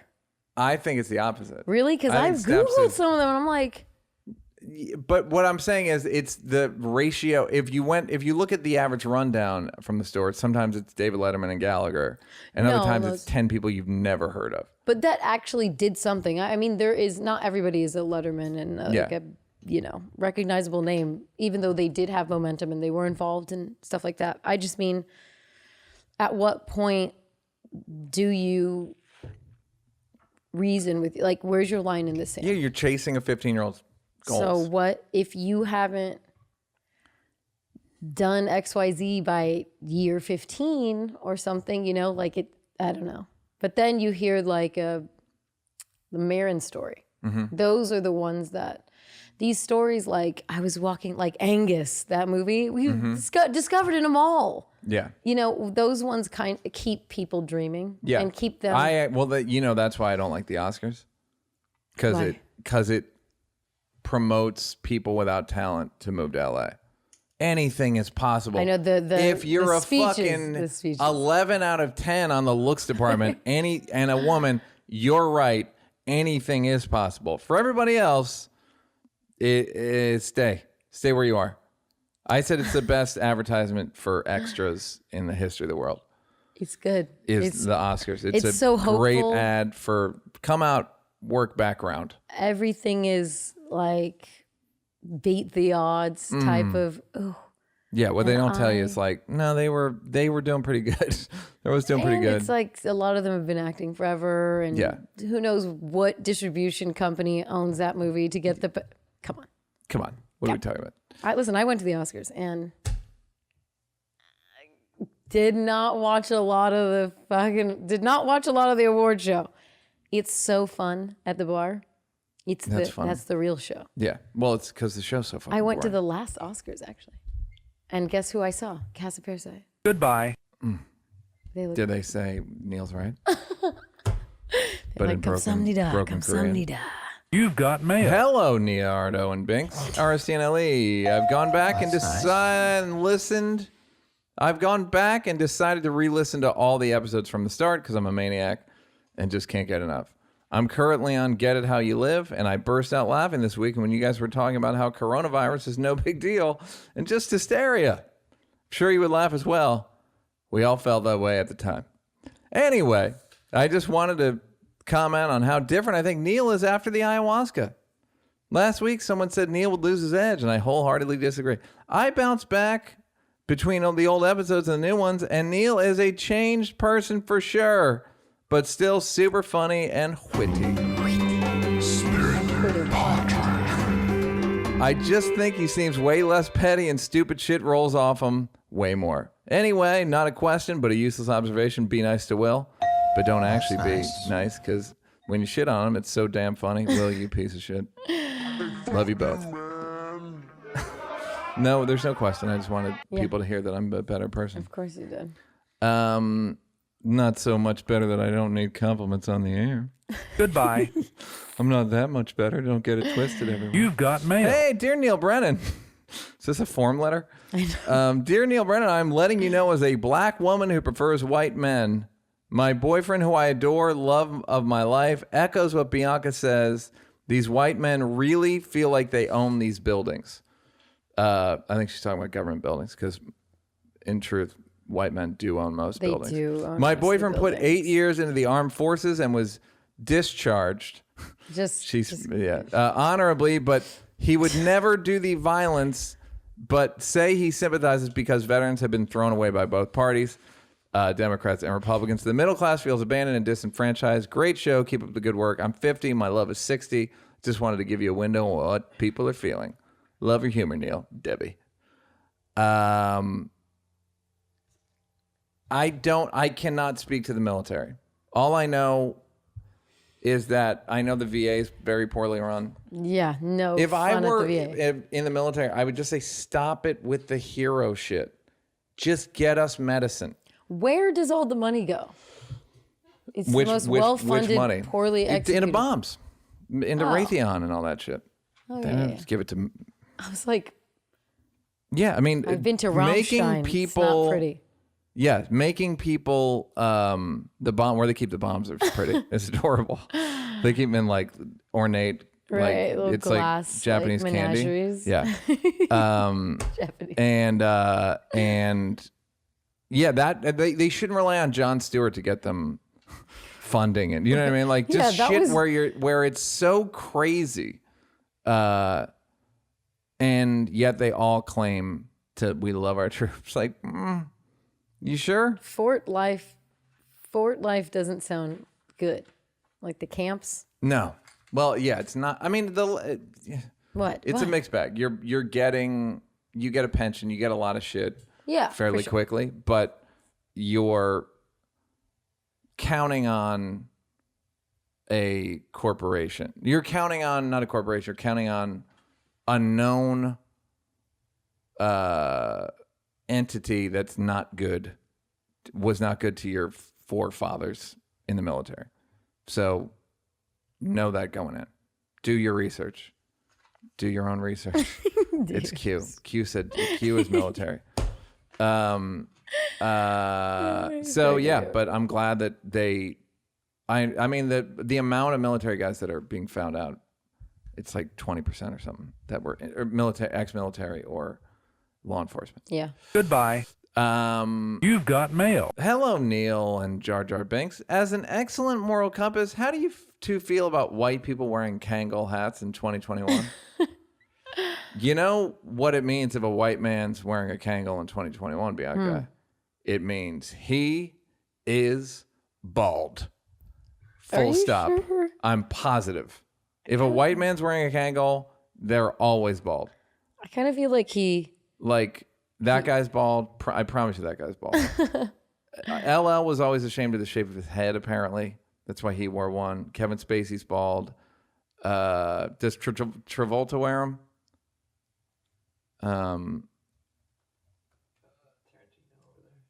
I don't know if Tarantino's bald. He says it. No, Travolta. Sam Jackson bald. talk They're just about white bald. people. Who I was are the thinking white- a younger crowd. Quentin Tarantino, not Yeah. bald. Oh, this is hilarious. It's just, That's someone Billy put this- Crystal bald. Yeah, they're all. I mean, a young Joey white guy. That's McIntyre. Jay Moore in a Kangol baseball hat. These are terrible. Yeah, these are not. Bruce Willis loves a Kangol. Some items of clothing need to be racist. Just this. You is don't not want for this for whites, blacks only.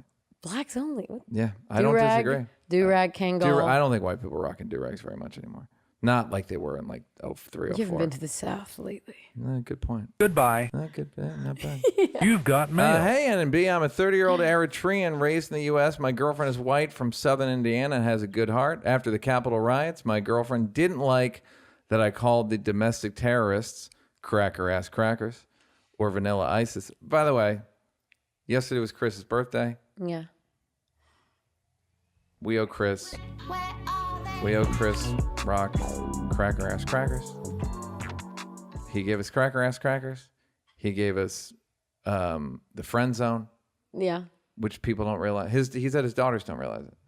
that he's like, I did that. I invented the friend zone. What else is he giving us?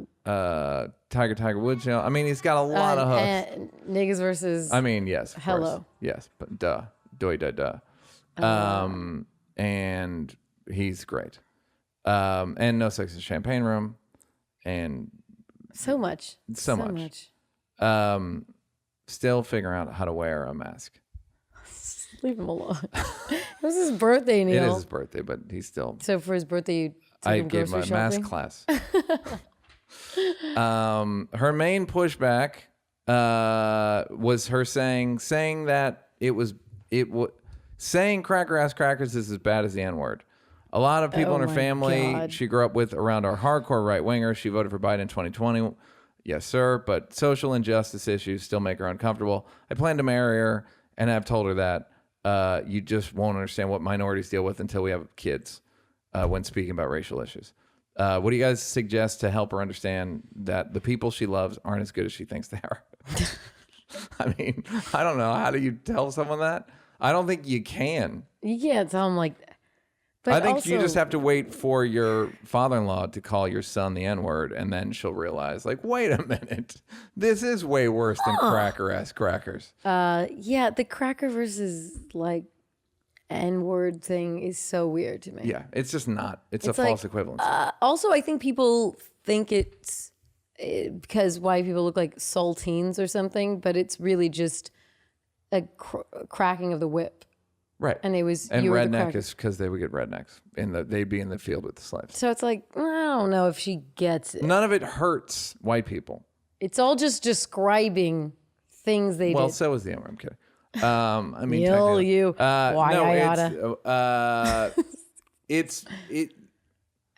They're historic words, and the history of white people versus black people we can't be injured. Yeah. You can't injure us you fucking can't.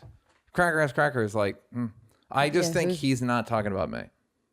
Whenever I hear cracker, I just think, it's not me. And they all sound outdated. Yeah. Peckerwood? Is that a Peckerwood? record? Yeah, it's just like guys in like trucks with their sleeves rolled up, like what? And trying to run black people into Sotos off the road.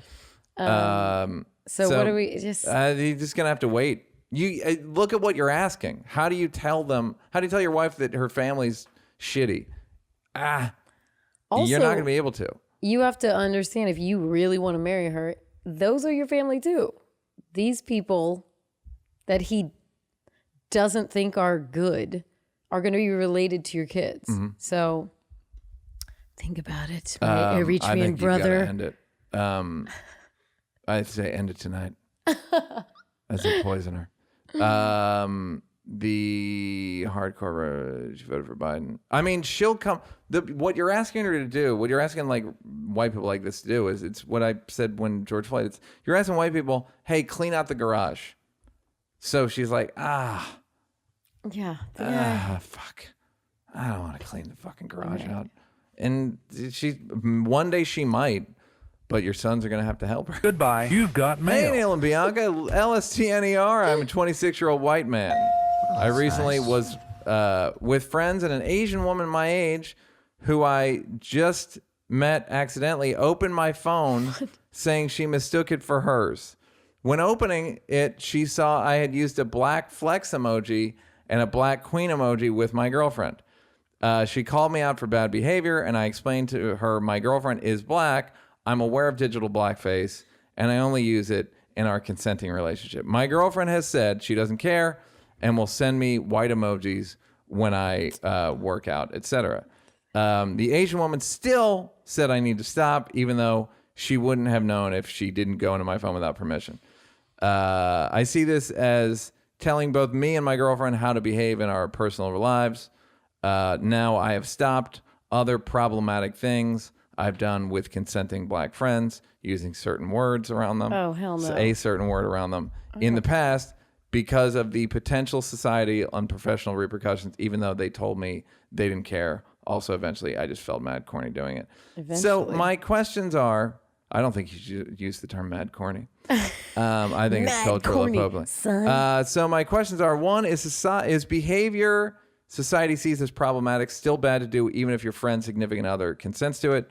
I believe friendship allows good faith transgressions. And 2, if you don't see a moral problem with consenting transgressions, is it still best to stop the behavior to keep my straight white ass out of trouble? It's a very good question. I would bet you and I differ on this. I don't think so, because we talked about it already. Not the black. Yeah, you can send a black fist to a black person. No, I guess we do differ on this. What the hell are you talking about? If your girlfriend is black and You said she went person. to the gym, No, what I'm saying is like go finish your thought. Sorry. you can send a black emoji to your black girlfriend because you're representing you worked out your black muscles. That's what it's doing. If you're a black queen, I'm not going to send you a white queen because then it lacks representation. Okay. There's no representation. If it's I'm all for representation in emoji. Okay. Emoji representation. Now, the transgression within relationships, I have an N-word defense that you're not going to buy, but here's a possible N-word defense reading this. Okay. Even though he's not asking for that. Go ahead. No. But he brought it up. Extra credit. If a black person is calling a white person the N-word in a friendship, the assumption is this is no longer about race. It's about belonging. You know what I mean? Clearly, it doesn't mean you, black person. It just means you, person I fuck with. So therefore, I understand how a white person, and I've never fallen this for myself, you know what I'm saying? I understand why a white person then starts saying it because it becomes not about race. It becomes about belonging. Yeah, I understand the psychology of it. Or there's words you just use. Psychology world. Okay. There's just words you use amongst your friends that as soon as you, I had a friend who was Indian and she would do an Indian accent with me all the time. Yeah. We would do it all the time together. And I started doing it when she was not around. And it just felt like, what am I doing? Why am I doing this? Of course. I agree with that. So I'm just saying I understand how things can get away from you if they're playful and they're lighthearted about race. To where you get a little too familiar outside of the I understand that. But what the question becomes about, is there such a thing as too familiar within the group? If it's a bit like BDSM, where it's like, no, I've signed up for that. Yeah. I've signed and if I don't want him or her to say the N-word, I'll tell him. I think it's different. Okay, so for the girlfriend boyfriend thing, we've already said, of course you can be racist in a relationship. With your girlfriend. What better place? Hello. You can just be inappropriate on all levels. And as long as transgression can be very bonding experience. Right. And as long as the person's catching what you're throwing and can throw it right back and there's an understanding, this is none of our business. Yeah. But I don't know. I dated a British guy once and he kept saying, "That's ghetto." I was like, dude. Yeah, I don't like I don't like when you say ghetto. Yeah. I don't know why you're. Yeah. Even though between us, whatever, it's not like I thought he was. I also racist. find when a white person says ghetto, they're never right. Where it's like, well, what do you mean? And they'll explain it, and you're like, I gave him other words to use. I'm like, I don't know where maybe it's not seen as bad here, but ghetto, I don't know, but at the same time, that was a boundary I wasn't cool with. And then he was like, okay, I'm so sorry, my bad. So if, let's say I was cool with it, is it anybody else's business? I don't know. I remember Even though Charles Barkley talking about Dan Marley, a white basketball player that he's cool with, that he's still friends with. They played together. Saying like, Dan Marley used the N-word on the golf course, but he was saying it like we're cool, right? And it's like, Dan's like, no. I know, Dan like, and then they all got in trouble. It was one of these things where it was like, Oh no. Wait, we can't? None of us can do. Yeah. But then, okay. But the problem is, let's say I didn't mind if he said ghetto. Right. Now I'm not really checking a bad behavior. You got to worry So- about when you leave the ranch, as Right. it were, and he says ghetto around a bunch of people that haven't authorized him.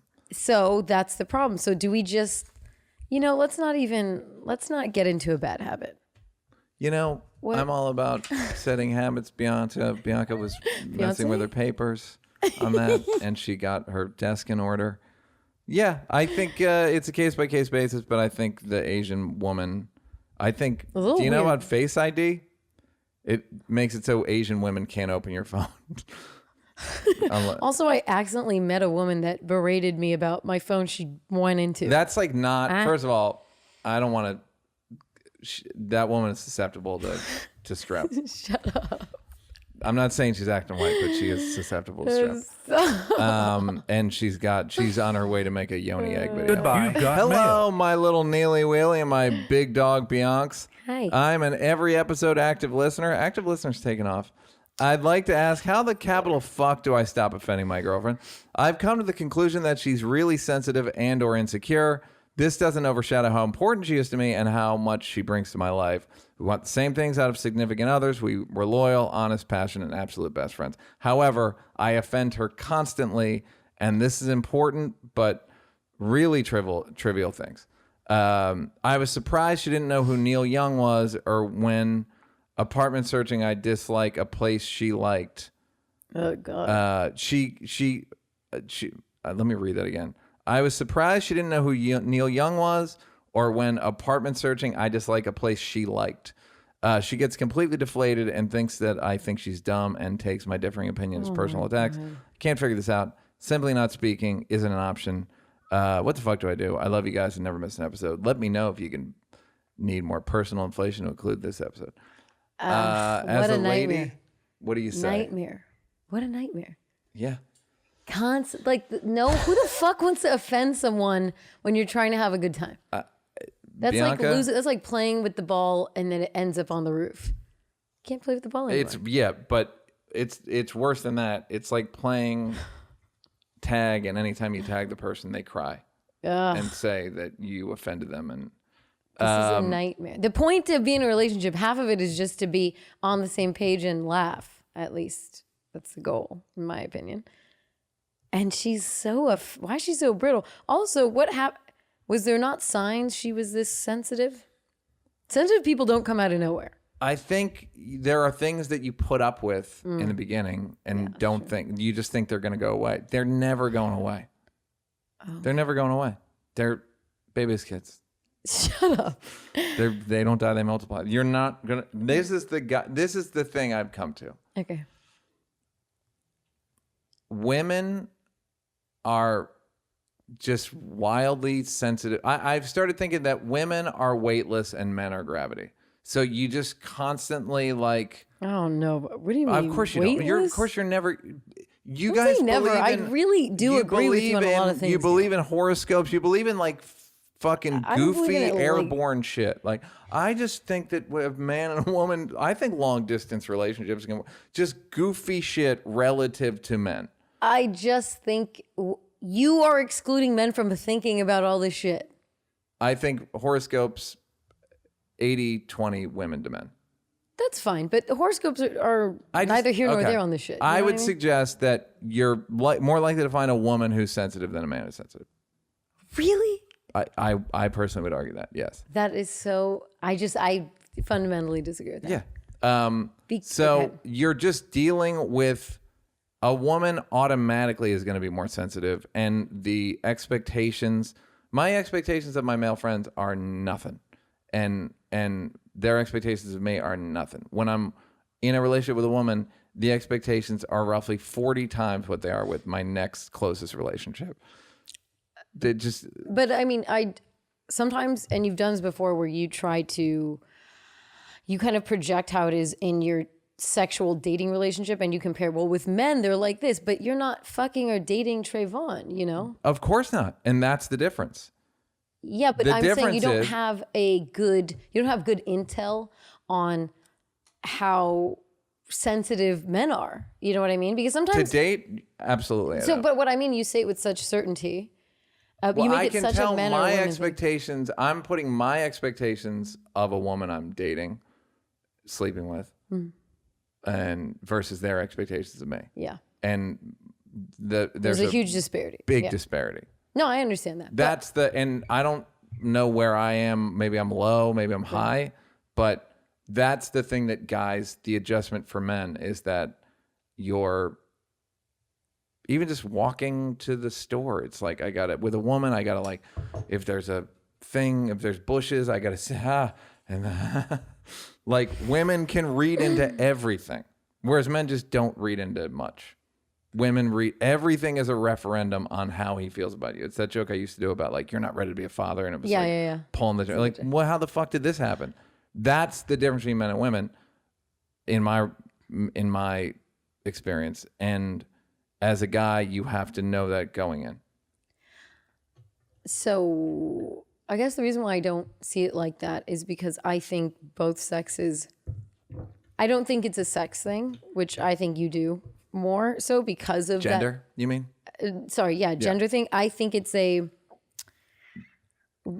that person's expectations are more a traditional male-female role and you don't fulfill that, like, you were doing an act out that I don't know, the listeners can't see, but it was very like, let me hold this open and, please. oh, madame, and all that shit. I had a girlfriend get mad at me for not, the list of things that girls have got. Just say you started. I got her into my show, but the venue didn't know to save her seats. Shit, It was standing room. Yes. I would be mad too. I'm not gonna lie. I wouldn't be mad at you. I don't know would just a be guy like, I'm in gonna the go. world who would be mad at that. I would go. I don't like standing. Or you could go, this is so fucking cool that he or I has could so do that. many ticket sales yelling that at there me. are no seats left. You are moving your neck a lot. Yes, because I this is can't Black believe that History you're Month, Neal. like, I'm leaving. No, I just What don't. guy would ever leave his girl's show because he didn't have a like? That's what I'm saying. Like, just this level I of just behavior that you go, no, that's grounds for leaving and all that shit. It's You like, do the same shit. You literally came to my birthday, and the moment they ask you who you're with, you're like, I'm leaving. because I don't want to go to clubs. I understand. It was just a bar. I'm just saying that, like, that was the level. If you were of, my like, girlfriend, I would have gone like, cool, I'm waiting. Wouldn't have gone like, goodbye. Right, because I wasn't going to wait at a fucking... No, I understand. I'm a just bunch saying of that was friends that my don't know. comment was on that level. It wasn't Yes. like... But what I'm everything else saying is I would leave if my friend had a party at a club and we weren't Right, that's what I'm romantically saying. involved. I was just saying Right. it on that level. But your first response was, I'm leaving the show if my boyfriend didn't get me seats. No, Like, no, I'm saying that you're my friend. So that's why my Okay. response was like, All right. you know what, Yeah, I can yeah. fucking see Yeah. now. Anyways, my point is that with men and women, if your expectations are more traditional, then, because the same thing goes with me, I'm a lot less traditional of a girl, Right. especially to date. And I have the exact same thing. They think trying to wear the pants, trying to challenge them, I've had guys not like want me to dress sexy and have like an outward personality. And I remember I went on like a date with a bunch of his friends and their girlfriends, and they were dressed, one of them was dressed pretty provocatively. And I was like, you would be so mad if I wore Yeah. that. And he's like, yeah, but she's just by his side, not saying anything. So I do think there is this huge sensitivity with men that we don't really address, or they don't have this like stereotype that goes along with it, because women are traditionally more emotional. But when a guy feels challenged, the emotions come out. When a guy feels like in the same vein that a woman feels, oh, he doesn't appreciate. Yeah. When that version with a guy happens, it's the same level of emotion. That's the only reason why I was like, Well, I think I said this last week. As a liberal man, I have no rights. what do you mean? Because I can't do anything that would be slightly interpreted as anti-feminist. Right. So I'm in the relationship where every jump ball goes to her. and I can't even say like, what the fuck are you talking about? Because then like, that's just abuse, gaslighting and abuse. And just, Well, then why? But okay, I'm just thinking about why do you have to pigeonhole yourself into, I gotta be the nice guy? Because sometimes it feels like you're white knuckling it. I am every time. But But why do you have to be because that? I There's not that many nice guys like you're explaining. That's why sometimes we differ fundamentally, because it's like there's a lot of assholes out there that don't subscribe to, I have to do this, gotta treat it this. Hey, these are my standards, is what I strive to I would argue be. most guys. When I hear about other guys, I'm like, Jesus Christ. But you don't sometimes take that into account when you have an opinion about women. All I can do is talk from my own experience. Right. But you also are a really, you're considered like a very nice guy. Generous, nice, kind of can, okay, you're right. This is the standards I have for things. You're right. I'm going to treat you like this, even though you're being a dick or you have the audacity to ask me to get my own, these things. And you still are like, I'm just going to choose to still be the nice guy. But most guys aren't doing that. I agree. I can never snap. I will say this. The next morning when the girl left the show, I broke up with her. And she started crying and was like, I'm so sorry. You're right. I was a total asshole. I was like, this is fucking better. So you didn't actually break up? I did, and I broke up with her for 90 seconds. Okay. And then she said I wouldn't take me back. And you were like, God damn it. I was like, you know what? She hacked my emotions. Pretty great guy. And then I broke up with her 6 weeks later. Oh, okay. On other charges. Goodbye. You've got mail. Hey, Neal Bianca. Love the podcast. YouTube version on Thursdays are a highlight for me. I live in Germany with an American couple who are MAGA supporters. I got a job here, political scientist with a master's degree in European foreign policy, and was looking for a place to live, and they were renting out the top floor of their house. I thought it would be easier to live with Americans than Germans. Since I'm not German too, we would understand each other and there would be no language issues. To my surprise, after I moved in, I realized they are nonstop watching Fox News and Tucker Carlson and so on. They're extremely racist. Fancy that, white people who moved to Germany. They even have blackface figurines on the shelves they bought in New Orleans. Oh, Lord. However, their racism does not include me because I'm a blonde, fair-skinned, non-Muslim Turk. Don't say it like that. Sounds racist when I say it like that. I find this inconsistency very weird. Their racism seems to intensify when one's skin color is darker. Yep, that's how it works. They talk to me all the time about how foreigners are coming to Germany and stealing jobs as if they themselves are not foreigners. They complain about socialist Democrats in the U.S., but they love the free healthcare in Germany. They're full of such inconsistent ideas. They even ask my opinion about USA politics since I'm a political scientist. My question is, do you and Bianca think that there's a way that I can communicate with these people and point out how ridiculous they're being, or do you think they're a lost cause? Is there any way to communicate at this point? Moving's not an option. I've decided to write to you after Neal's analogy about Republicans and Democrats being like roommates who cannot leave and must find a way to get along. That was good. That was every once in a while. I think I've been thinking about using the trick of going like, I'm interested in your thing. I want to be your thing, but how about this? Wait, what? Meaning saying like, I'm open to being conservative.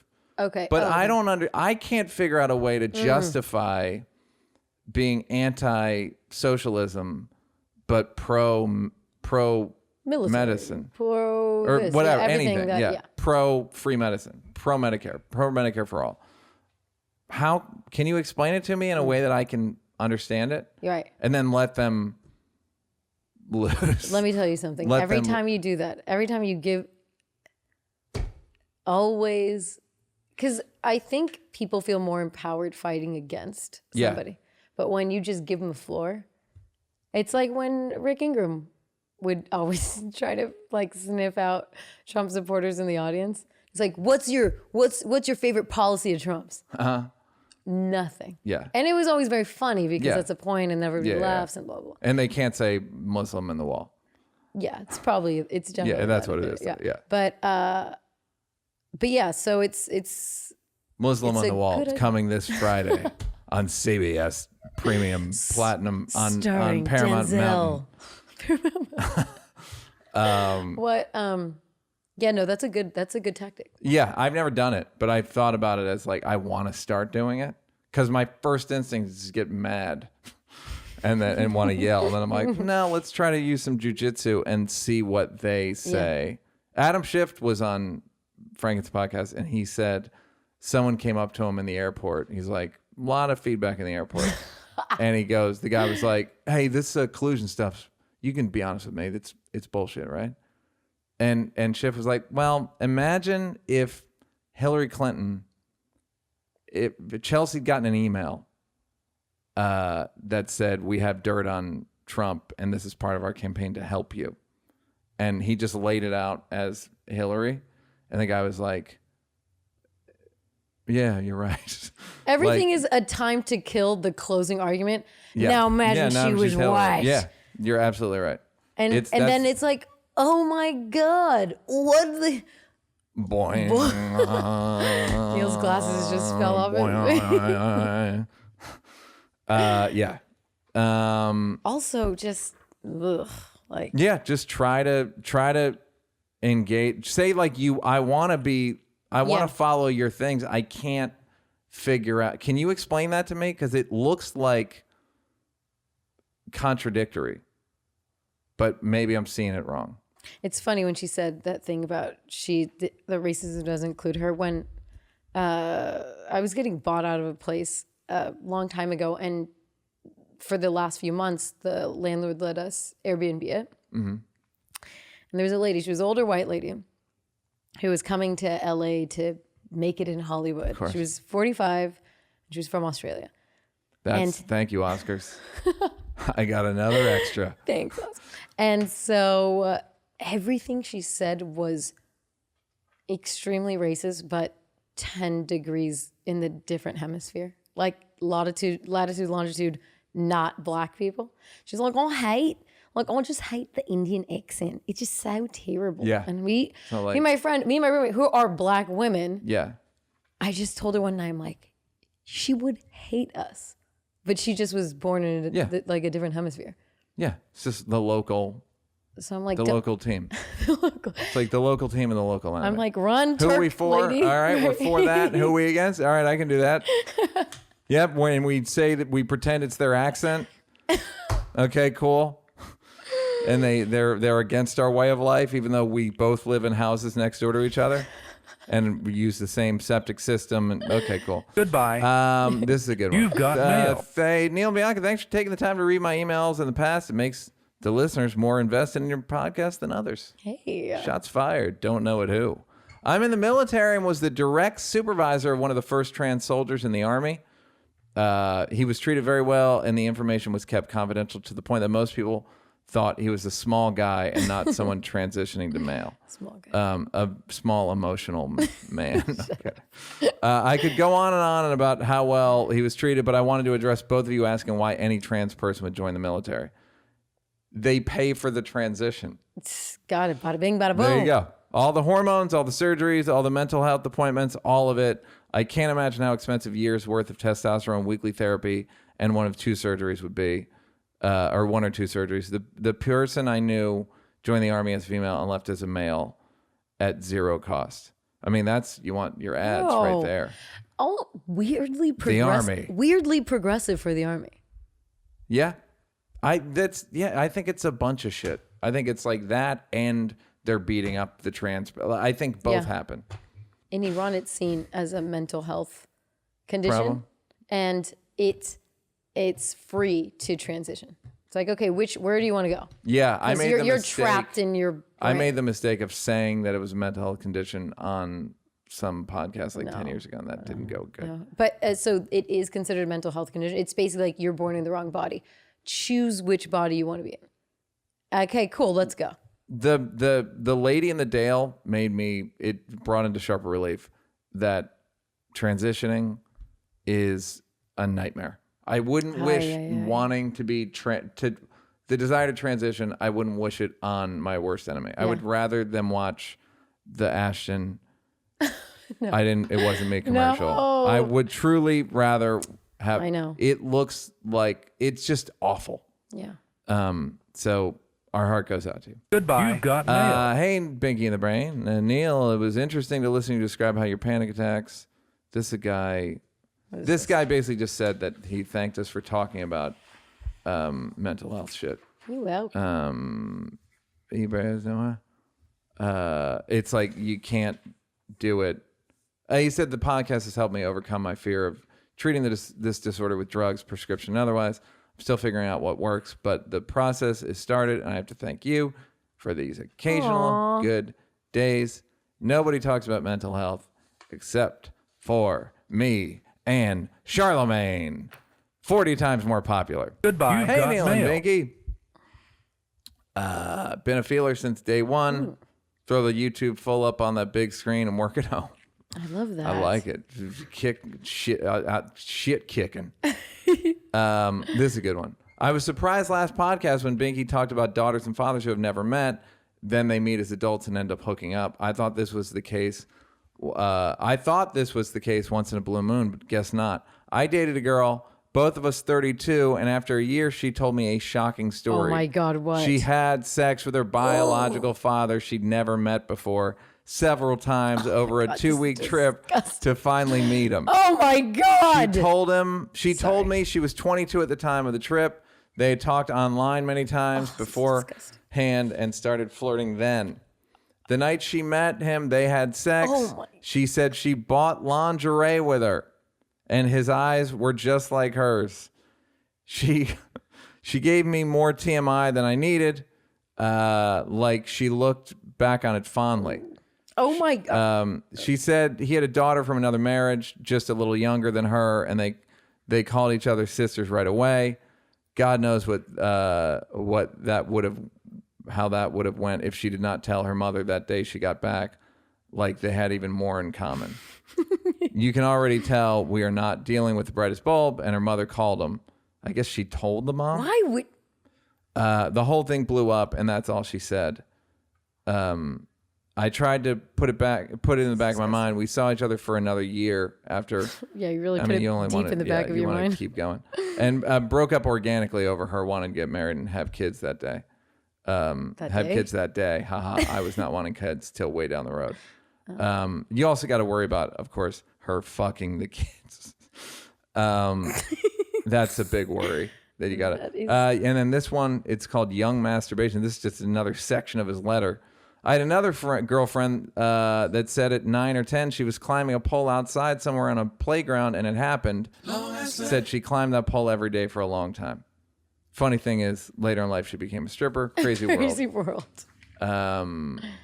Love you, Banks, and the way you do some hand and shoulder stretches during the podcast, it makes me do them with you. Oh God.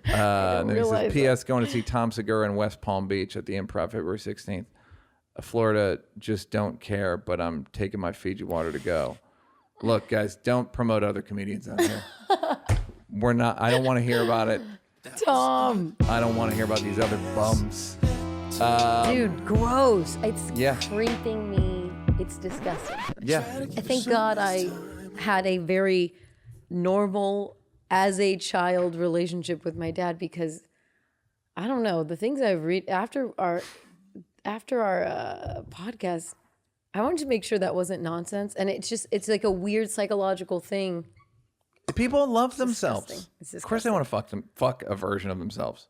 Oh, you think is that? I thought it was I think that's part of it. I think it's partially narcissism. I think it's partially like, why look for a father figure when you can fuck the father itself?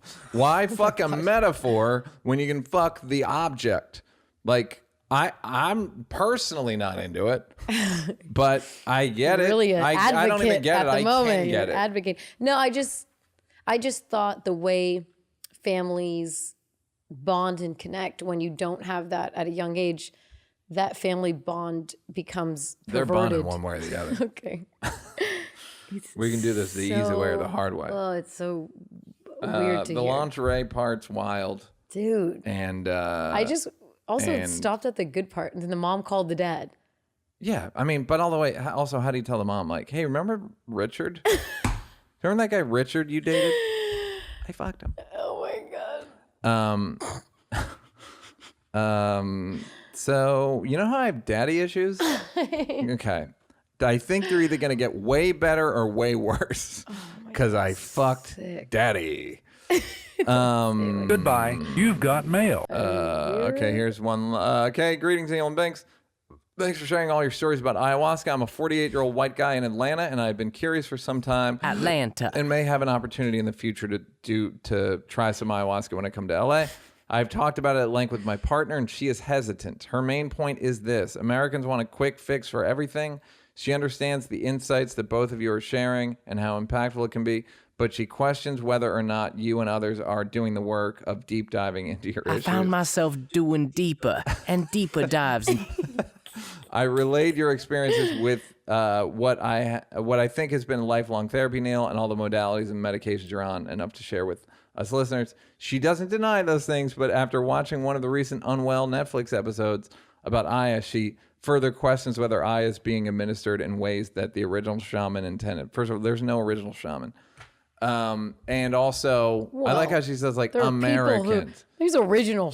There's one original shaman. Like, Shaman Jeff, there's No. I think she means the brown people. Right, but the they're forest. also, they would like it to be more widespread, the brown people. And I like how she's saying, like, are they doing deep dives? Are the brown people doing deep dives in the jungle? How? What are they doing? Are they seeing therapists? Are they doing, what are they doing? There's other points we can make. instead of No, attacking but the I'm brown saying, people. she's saying that she's holding them up as like they're doing it the right way. Right. What are they doing? They're not doing anything other than just being in jungle people. Well, Like, also, this person doesn't want to do it, and they're finding ways to tell you they and don't they're want to saying do it. that you shouldn't do it either. Here's the thing I'll say about ayahuasca: it's not easy. Did you listen to my fucking part? It Did you? could not. I went to hell. It is. We died. It is very much akin to surgery. The recovery period. Yes. Is so vital, and it's so scary, and it's so important to actually see results. That she just doesn't know what the fuck she's talking about, and that's fine because I didn't know either. But I think if it's calling you, it's not calling her. Yeah, if it's calling you, then you got to go to LA. And guess what? What's she gonna be mad at you for trying to work on yourself? Like, you need to do that. What work? Some people are like that though. They're intrigued Yeah, a little, they but don't- they're like, yes. well, no, but they Yeah. damper because they're like, well, Yeah. I don't know, why. It's like, well, why not? Yes.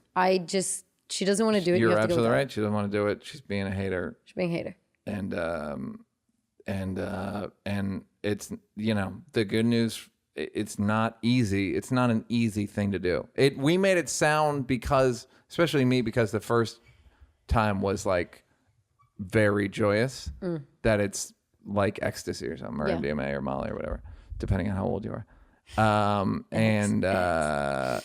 So, I mean, I don't want to say fuck her, but like ask her what work the natives are doing in the people in the jungle, the Shipibo tribe. What are they doing? I got news for you. There's not going to be an answer. And also that Unwell thing, they tried to put a damper on it, and all they could find that one bipolar guy did it and killed the shaman. It's like, yeah, if you're bipolar, you can't do it. Yeah. So it's otherwise it's been around for thousands of years, and good and regenerates brain cells. It's the only thing in the world that does that. Some people get crabs in a barrel. Yeah. They kind of are interested. They don't want you to try because then they're gonna. Yeah. You gotta just do it. And the funny thing is, whatever improvements you have can be, evidence enough. You don't have to prove. And also, we don't need their support. Yeah, we don't need your girlfriend. We're 8 Mile. We're gonna rap. Y'all are 9 Mile. We're rapping regardless. We're entering the rap contest regardless. It's a quarter to. I don't have to say. We don't have to take this shit. We don't have to. So I hope you liked the podcast, because it's over. Goodbye. Bye. Bye. HowNealFeel.